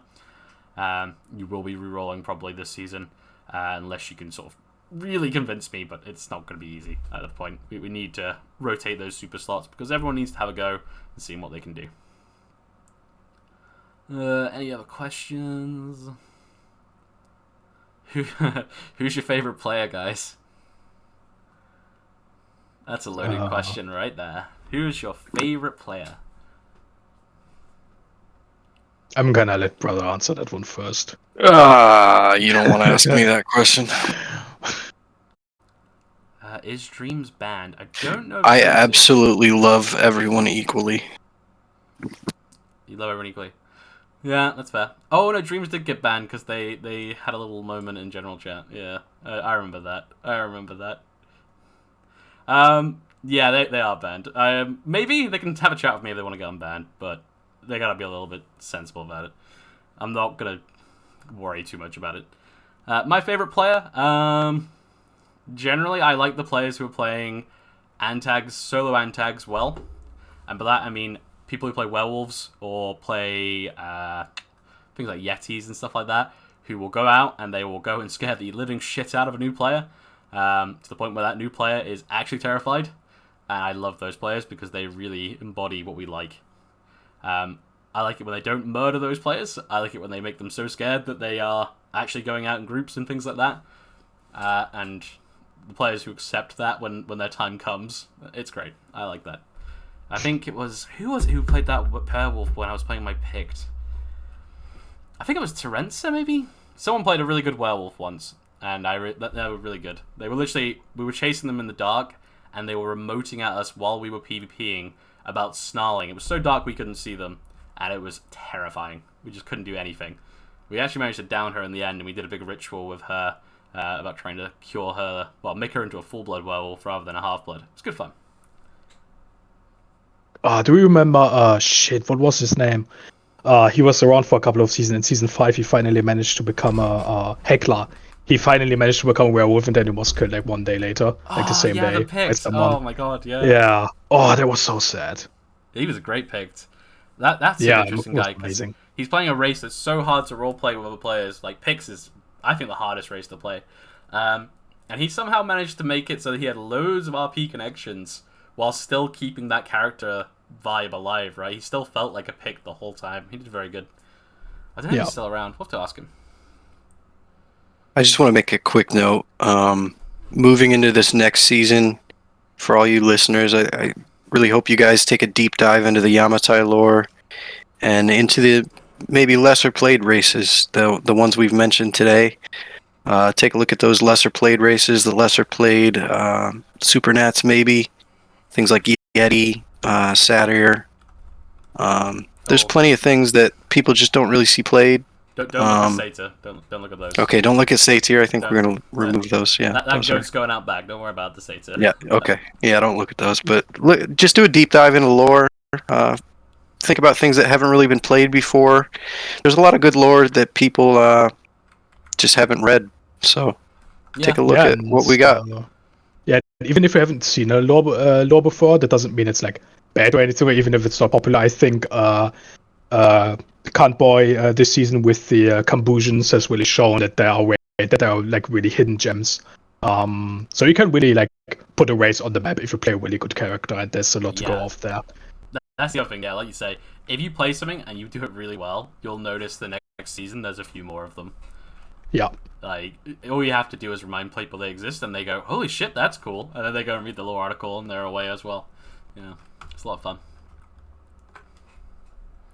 Right, any last questions then before we end the stream?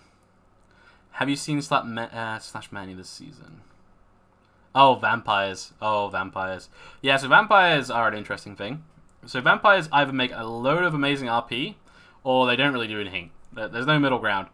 We have already done this. I don't know if you guys have noticed. We have limited the number of vampires there are on the server by almost half. So there's only one vampire clan, or one bloodline. So before there was two, which meant that when they multiplied, it was quick, and you met them very quickly. Now it's just one. So there's one bloodline going around at a time. And yeah, flat chest in every starter kit. Yeah, I can stand behind this.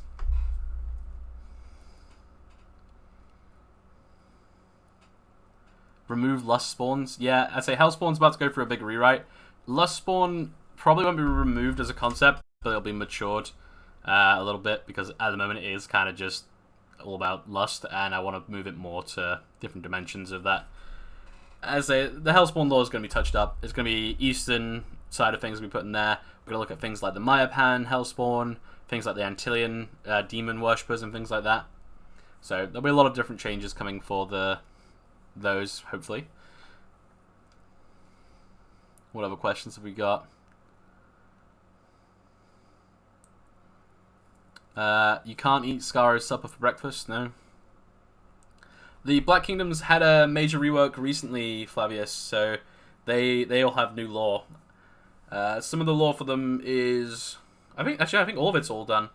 They even have their own supernaturals, and they also have their own cults and orders as well. So there's a lot of stuff for the Black Kingdoms there.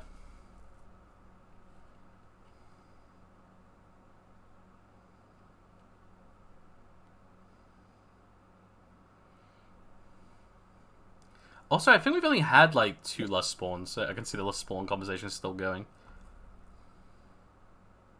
I'm not sure. That was probably before I became a GM. Even I don't remember seeing one.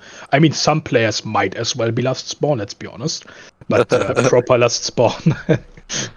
Yeah. Will ghouls be redone? No, probably not, because Corvus did a big rework recently. Yeah. I think that's one of the more recent lore entries, and I think he did pretty well with it too. Yeah, I was reading through it the other day because I was looking at playing a ghoul alongside Sorcerer, and you can do a lot of stuff with them now. I think it's a little easy to fall into the pit of becoming a pet, but I mean, that is in the lore, so if you want to do it and you want to play this creepy little golem dude who's a pet, you can definitely do that. But there's a lot of depth there. If, for example, you were playing a ghoul and you ate a sorcerer's brain, there's a lot of power to be had. Just to kind of note, we did have a really interesting ghoul clan early this season, and their base is still standing. So if anyone wants to go exploring, be a good time to do it before the season ends. Yes, yeah. There's a lot of stuff that's been done to that base, so if you want to go explore, that's a lot of fun. Can I make a new super? Yes, Scaro, you can. Just ask. I have an idea for a super, which is an arachnid type super. But that's in the early stages at the moment. I found some cool lore in the Mongoose books to do with an arachnid type super. I want to have a hang around with it. Yeah, what I'm saying, don't go and tame ghouls. What I was saying by that more is there is lore about them becoming companions. It's usually to a sorcerer because they're very knowledge hungry. So have a read of the lore. Have a good look through it before you play a ghoul. If you're gonna play one just to be a pet, maybe just play a human. Because you are taking up a super slot. Oh, that's another thing. I guess we can tell them that. Super slots are going to be changing as well. At the moment, the way super slots work is, for example, you can have 2 werewolves, 2 Jill. This is a random numbers. They're not the actual numbers. But it's basically set per supernatural, the limit. We're going to be changing that so it's a set number of supernaturals now. So it's no longer you can have 5 werewolves. You can have 3 werewolves, 3 deep ones, or whatever. It's going to be we have 10 supernaturals, whatever, at one point, and that can be any supernaturals. So there's a hard cap now instead of just capping on the races. Yeah, and what that means, for example, is if, for example, we have a couple werewolf players in the server and you have a really good werewolf concept, we can throw you out into the wild still, but if you're on the hard cap, you're not going to be going past it. And that's just to make it so that supernaturals are more super and a little bit more rare. Yeah, and that should maybe, or hopefully that will also address the issue a bit of supernaturals and humans being different with each other, because I mean, of course, you should always be scared. You know, like even if you have met one friendly werewolf, that doesn't mean every werewolf is going to be friendly. Yeah. But yeah, if they also become rarer in RP, that should also make them more special. I hope, at least, so I think supernaturals and human players would really benefit from that. Yeah, and I think on that line, I was discussing that happened a couple seasons back now. Someone played a werewolf, and they asked me, what do I do? Because my clan, they don't see me as a threat anymore. Yeah, they befriended me. Like, how do I do this without ruining this roleplay? Like, how do I do this without basically breaking all the bridges to my clan? Well, the way you got to look at it is, yes, you're friends with these people, and when you're in your human form, you do your best to look after them. But when you're in your werewolf form, you are their pet tiger. So, yes, you may look after them. Yes, you may follow them sometimes. But any challenge to you, you have to take that on the primal level. And when you, for example, remind the human by biting him really hard that you're in charge, it does a lot more damage than if a dog bites them. So it's all about thinking about the scale of it and thinking about when you do have your little lash out moments as a monster to scare your friends, you can hurt them, and it should be enough to keep that fear in the air, I think is probably the right way of putting it. Like, the pet werewolf you have at any moment could turn around and kill you. You're really playing with fire, and that's sort of where you want to be dancing at, both as the human player and as the supernatural. Like, it should be scary. It's not normal, ever. Like, even if you're playing something like a Hyperborean vampire and you have a pet werewolf, you need to be keeping it at arm's length for obvious reasons. It is a monster. Yeah, that may be one of the issues that has been a little less discussed. Usually, is supernatural relations between each other. Yeah. I feel like a lot of players don't realize, for example, if you are a werewolf and you come across a child of Jill or something, that's also kind of scary because you don't know what it is probably, and it can also just be like a rival for like food, because I mean, okay, stuff respawns on the server because it's a game, but realistically speaking, that wouldn't happen. So yeah. I find a lot of issues players have, like from the 9 seasons I've done, a lot of issues players have when they're playing Supernaturals is when they get into a rut with something, so get stuck on this, I'm a pet to these guys now, or these are my friends, I can't fight them. You just gotta stop and think for a little bit. Like, think about what would happen if you had a pet tiger, and what's it gonna do eventually. Eventually, it's gonna maul somebody, and it's gonna get told to be left, right? And you are the tiger in that situation, so you really have to play into it. You can have a chat with them out of character about it. You can discuss ideas with the other player, obviously, if you're really stuck.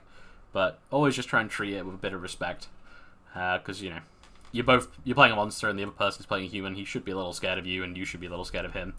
That he's going to reveal your secrets and things like that. So, got to really, really have a lot of fun with it. Yeah, and I think people don't need to be usually too worried about that causing any out of character assault. Most players are good spots. I mean, we gatekeep for a reason. So that we have like actually good players that can take it basically. And I think most players would be really good spots about it and would probably like it to also upbeat that conflict instead of like that's just a pet. It's not a dog. Let's say it that way. Yeah. It is a monster and it should be treated like that. Yeah. Does anyone have any other questions then for us? While we're here. This is the pretty zone that I like, by the way, Scara. This area up here is very cool.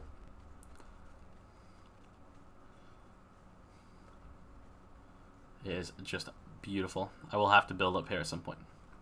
I'm lagging like crazy because I'm streaming though. Ugh.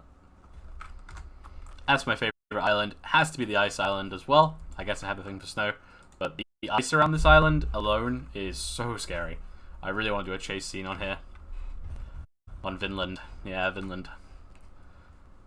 Maybe we will rewrite Aesir lore next. I kind of want to play an Aesir now. But yeah, check this out. All this pack ice here.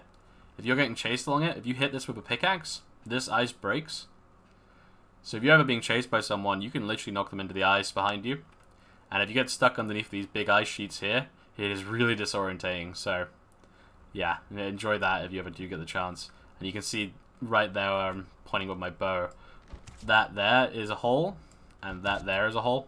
So you can actually make a lot of cool moments here, I think, if you lived here. I'd love to build a base on top of one of those ice holes and just yeet people into it. There was another question. You said stuff about making super small super. Are there any plans to give them more abilities? Oh, yeah. Thank you very much. So, right now, Corvus has been doing a lot of stuff. Some of you super players may have noticed that you've got some skill changes over the season. We're going to try and make Supernaturals a little scarier because there's going to be less of them. But we're going to take away from their... It's not going to be making them scarier at PvP. It's going to make them scarier in RP. I don't want to spoil... I guess I can spoil this a little bit. So, for example, one of the ones I'm going to do, at the moment, Jill has a AoE fear, same as Werewolf, where it makes you so you can't run and you're forced to dismount. For Werewolves, this works quite well, because it used to narrow the playing field between them in PvP.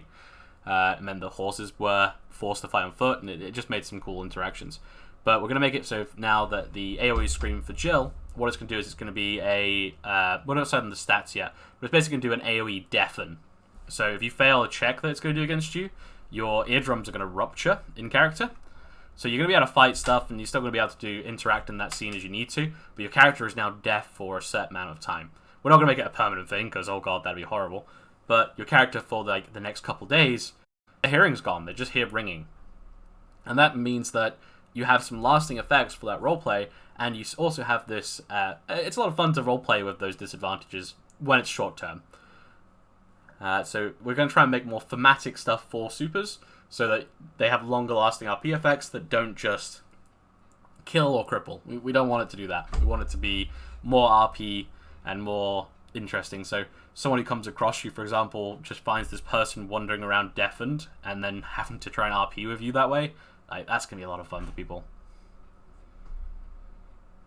Oh yeah, and there's also, I think we discussed before some Supernaturals getting maybe completely new abilities because their current ones are flavorful, but they don't really do that well. Like, for example, I know you've talked about Inpu a lot, the Gaze of the God thing that's like really difficult to RP with. So yeah, there are some Supernaturals where maybe the abilities are a little bit underwhelming compared to others. Yeah, for sure.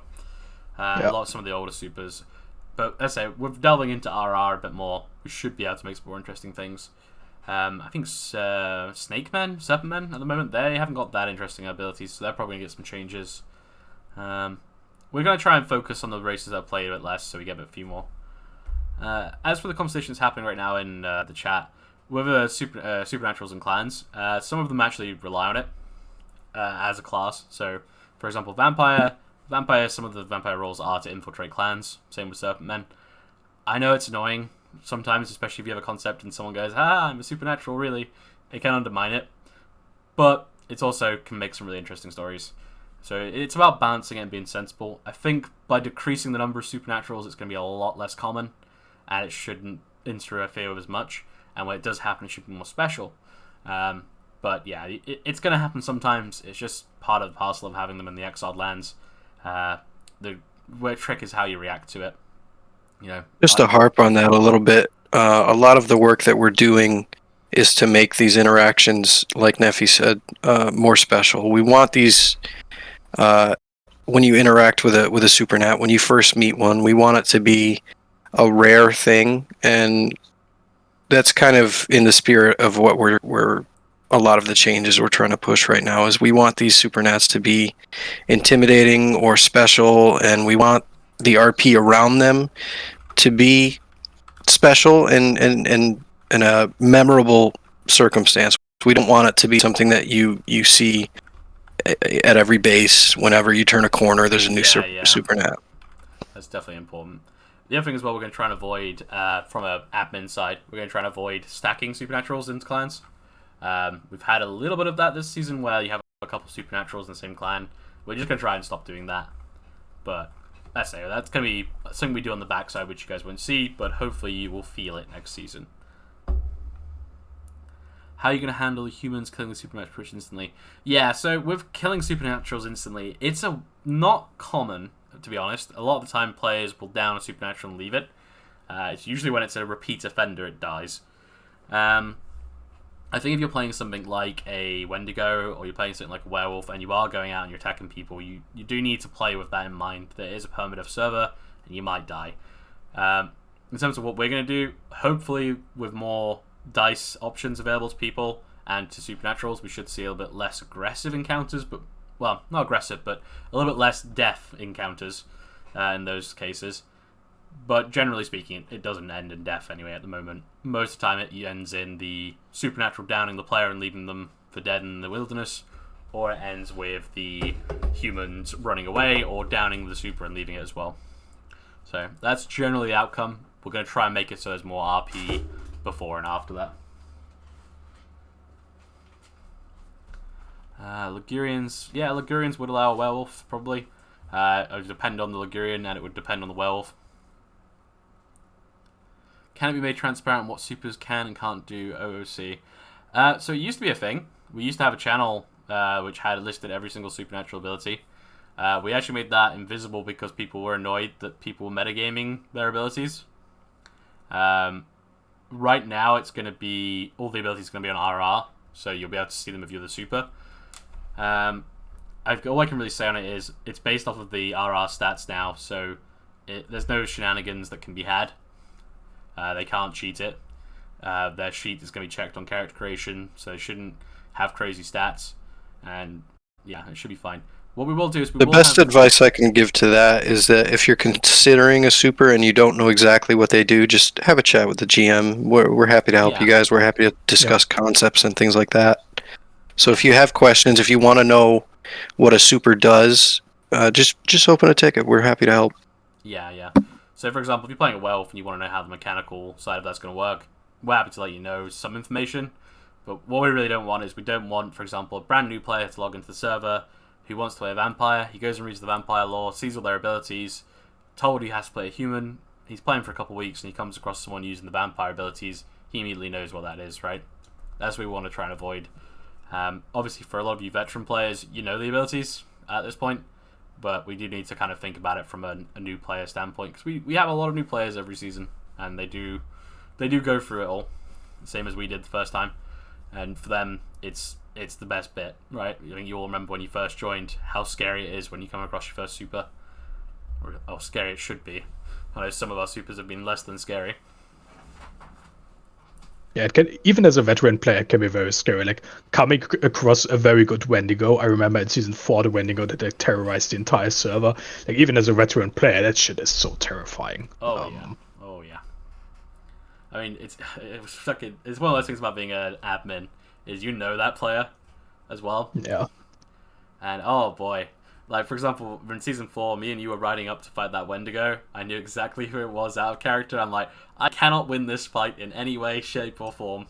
But we still went up there, and we still faced him down. And he gave us dice PvP, even though he was probably one of the best PvPers on the server at the time. So we didn't have to actually fight him. Let's see. Mind wipe each player at the start of the new season. We have done this before. It tends to work okay. It's just, a lot of the time, it's easy just to fall into the old rhythms. We do prefer a fresh wipe normally. Wardens, yeah. Wardens were cool. I mean, I would love to see some communication. I know it's a difficult thing because of all the... we're not wanting to metagame and things like that. But with Wardens, for example, I'd love to see, when there's a Warden clan, someone to go, ooh, now's the time to roll a Necromancer, so they have someone to deal with. But obviously, as the Necromancer player, you're going to have to be ready to be hurt. It's going to happen. Oh, yeah. So, something that Memex just messaged me. I'll ask people in chat and see what you guys think. What do you guys think about us adding what we call a fake Hand of Fate? So, what that means is, you would roll Hand of Fate, in quotation marks, and the player that you have on the ground would see it as a Hand of Fate roll, but it would be an automatic fail. So it wouldn't tell the player that you've failed, but it kind of leaves it up to them to figure out. What do you guys think about that? I think it's a good way for players to kind of deal out consequences without actually killing someone, and it makes sense in a lot of circumstances where you would want to PD, but you don't necessarily want to end that person's story. Maybe your character would, but it's a good alternative. Yeah, because right now, Hand of Fate's basically used when someone wants to leave someone in a situation where they should be dead and then give them a chance to live. But yeah, so basically it would mean that you would do your emote where you stab this guy in the stomach and throw him off the edge of a cliff. He goes tumbling down into the water below, and then he gets a little emote popping up going, you have been Hand of Fate rolled, and it hasn't killed you, basically. You live, just about. So he gets to carry on role-playing his story, and your character then goes, haha, I've killed him, and carries on their story. So it's an out-of-character mercy. I see you're trying to kill them. Obviously, that can lead to that player hunting you down later on and doing the same thing to you, hopefully, and giving some more story. Generally, when you show some out-of-character mercy, it comes back to you.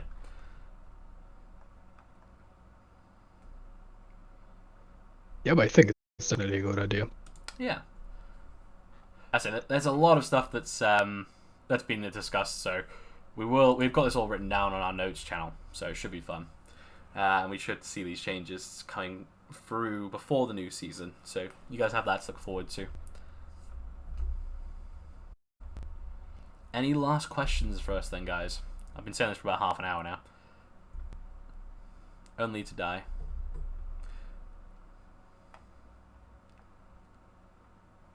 I'm just going to have a look through and see if there's anything else we can tell you. I don't think there is. I think I've covered most of the stuff that we're happy to share at this point.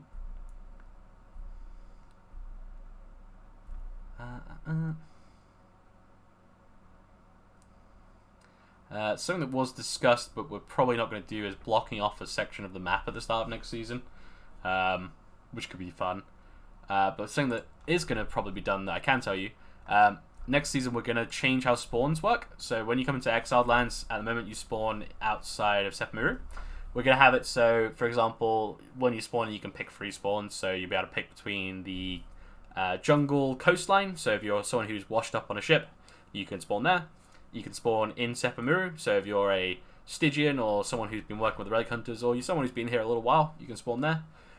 If you're an exile, you'll spawn in the desert down south, like you normally do. And we might consider one in the north, but that's going to depend a little bit on lore. It won't be in the new zone. Well, it might be in the new zone. I don't know. There will be a northern one, because we want people to be able to use the snow. Also, just a casual reminder for everyone, Yamatai and the snow look really cool. Yamatai buildings really suit it. So, Yamatai can live in the snow as well. They do have a whole mountainous region. If you're feeling that vibe. Yes, get out there and make some Yamatai. Go on, Yes. people. Will the injury system come to RPR? Yes. We are looking to rework the injury system, I think. That's being discussed at the moment. Because it's a little big at the moment and not doing exactly what we want. But we will put it into Roleplay Redux, yeah. It won't be opt-in or out either. It will be an injury system. Yeah. I think the Yamatai armor is fixed in terms of dice. Yeah, I think it's fixed. I think I just haven't dyed this. Let's see. When I dyed mine for my DM character, spoiler alert, it worked just fine. Yeah, so yeah, they fixed it. I know it was all grey at one point, wasn't it? Which actually Yeah, playing it was Yamatai for ages. Yeah, it just bugged out, yeah. But yeah, as you can see, you can dye now. So, it still looks a little darker, slightly. I don't know. It still looks fine there. Also, you've also got all the immersive armors, as well as the new one we added. Yeah, if you're an Aranastani player, those new mods definitely help. I wish I had those when I was playing mine. Enforceable cons system. So what do you mean by that, Hank?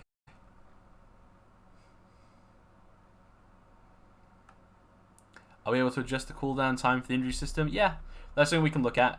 If you've got suggestions on the injury system, feel free to do a little write-up and pop it in the suggestion channel.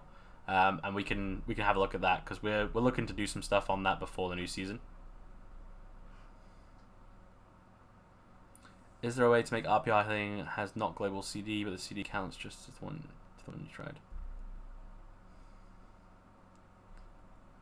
Yes, I'm sure, EOD, that we should be able to find a way to do that. We'll give it a go. I don't see a reason why we shouldn't be able to do that.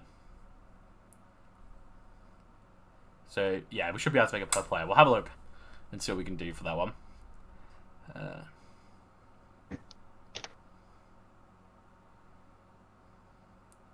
Yeah, and we could definitely do that. So yeah, we could make it so if you're injured, you cannot initiate PvP via Roleplay Redux for 1 to 3 days. Obviously, we'd probably keep the rule in place that if you're PvP initiated on, you can fight back. Maybe depending on how wounded you are, it'll depend. I'd say if you're a dice player anyway, it shouldn't really affect you, because if you're injured, I suppose we could make it so that your combat dice have modifiers as well. I don't know, we'll see. Oh, camo, I'm doing Imperial Guard tanks at the moment, so I'm trying camouflage for the first time, so it's very new. But we'll see. I'll talk to you about that after the stream. But yeah, in terms of the initiating PvP thing, that's definitely doable. In terms of cons for being injured, I feel like we probably could do some cons to strength/dex based ones. So for a couple days you are injured, so you're worse at doing those things. That makes a lot of sense to me, and it means people who play doctors, you have a way to get rid of that and get people back to being able to do what they want to do. Yeah, and that then in tandem with the less points. So, being like a really good healer is going to be like even more important, Yeah. and there will be less of them. So it's going to be like a really big deal. Yeah, because at the moment you can probably put 3 or 4 points in medicine and still be a really good sword fighter and be really acrobatic. Whereas we want to basically have it, if you're good at medicine, there's a lot of points you're having to put into that to be that good, and then you're going to be weaker elsewhere. So it should naturally balance out that sort of side of things.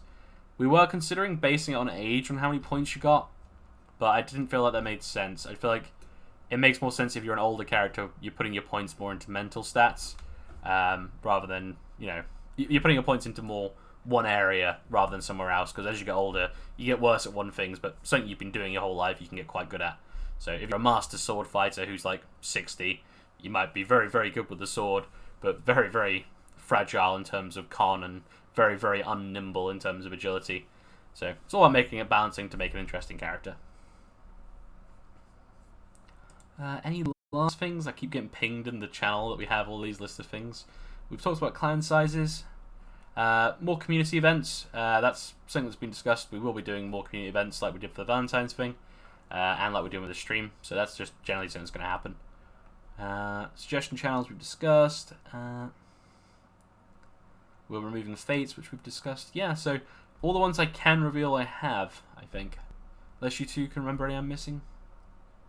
A question about the DC with the lockpicking. lockpicks. Yes, Yeah. so lockpicking right now is a pain in the ass, because if you have +9 in lockpicking, you can lockpick doors pretty easily.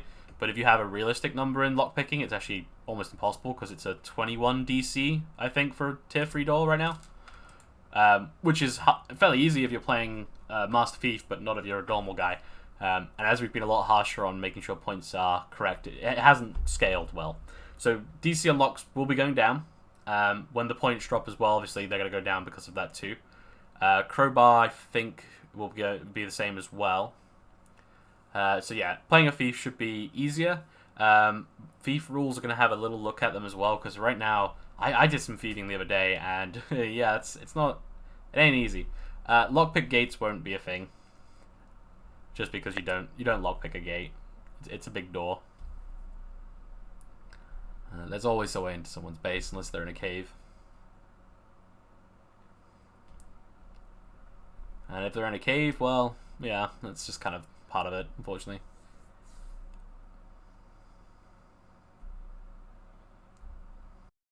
Hey, you know that castle that everyone was saying they couldn't get into? Guess who got into it on their first try? I got screenshots of me sitting inside of it. It's great. Yeah, you just flew admitted. I'm kidding. Yeah, I flew over the walls. Yeah. There is a battering ram item. I remember Neve talking about it ages ago. I think it's really buggy, though. Yeah, generally, when it comes to... If you want to play a thief, my tip... I've played a lot of thieves in my time. You want to take the double jump feat, and you want to really use that to get into the bases. What I would say is, if you are playing someone who's a master thief and you put all your points into lockpicking, be careful, because you are going to piss people off. If you're going to do stuff like that, try and steal stuff that's interesting. Try and actually make some RP out of it, and you should get caught at some point. Whenever I play a thief, I always try and get caught at least once, because it lets people actually interact with you rather than just reading your note, which can be a little sucky.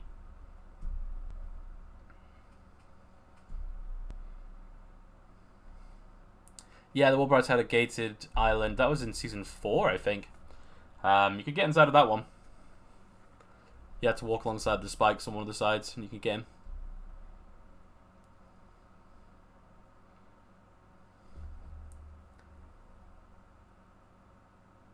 Yeah, I understand, Tam.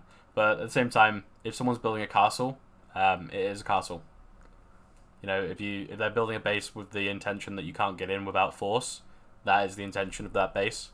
I understand the idea of it being a PvP base is kind of there because you can't get in, but if you're PvPing it, you're going to blow it up anyway to get in because bombs is the default system for breaking in, unfortunately. It's an anti-thief measure, and that's what castles are for. They're to stop people getting in easily and to require force. Not everyone uses them, obviously. We have like 2 at the moment, I think. And yeah, they should feel special. And I think they do. Cave bases are always going to be better than castles because they are actually impossible to get into. So, you know, those sort of bases are unfortunately, as a thief player, a little bit unaccessible, but there's other ways. Yeah, I mean, you're right, Sam. There was a big castle in Season 2 that was really hard to get into for thieves. The way that they actually ended up breaking into it and killing the people inside was by having the thief join the clan and then open the door during the raid. So you just gotta think a little bit more creatively when it comes to it. You're not gonna be able to climb through, but you're gonna be able to find other ways. And it's just a hurdle. As a thief player, it's just a hurdle that you have to overcome in more creative ways. Yeah, that was very impressive. That was super smart. Yeah, and if we do have the key system, as Anka said, you'd be able to steal a key. So Yep. there's even more systems for getting in. It should be great. But as I say, whenever you play a thief, be considerate because it is, I think, potentially even more BM at times than playing a PvPer, like a full-on crazy end tag, because they can't interact with you at all sometimes if you do it properly. That's why we've had to add a lot of rules in place, because at one point you could just steal entire fraus from stations and stuff. And yeah, I mean, if you can't get into the base, it might not be an easy mark, which for some characters is enough to deter them, much like real-life thieves. And for other thieves, it's enough to make them go, what is inside there? And then they'll become really, really creative to try and find it. It's good fun.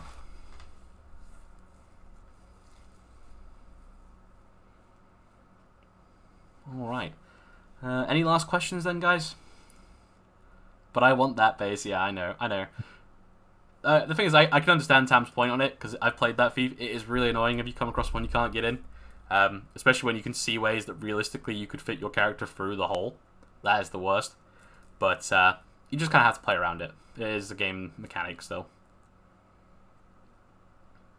Yeah, that's it. There's a few ways around it, so people in chat are going into a bit.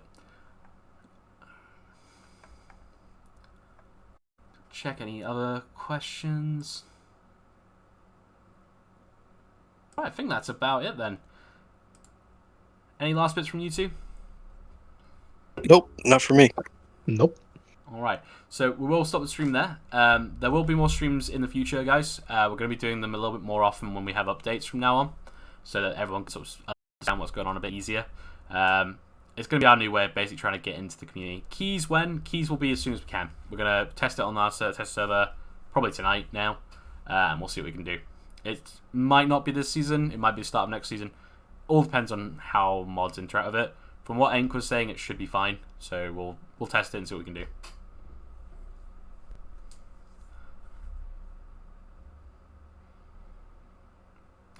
Yeah, we're gonna see a lot of keys get stolen. I can see this already.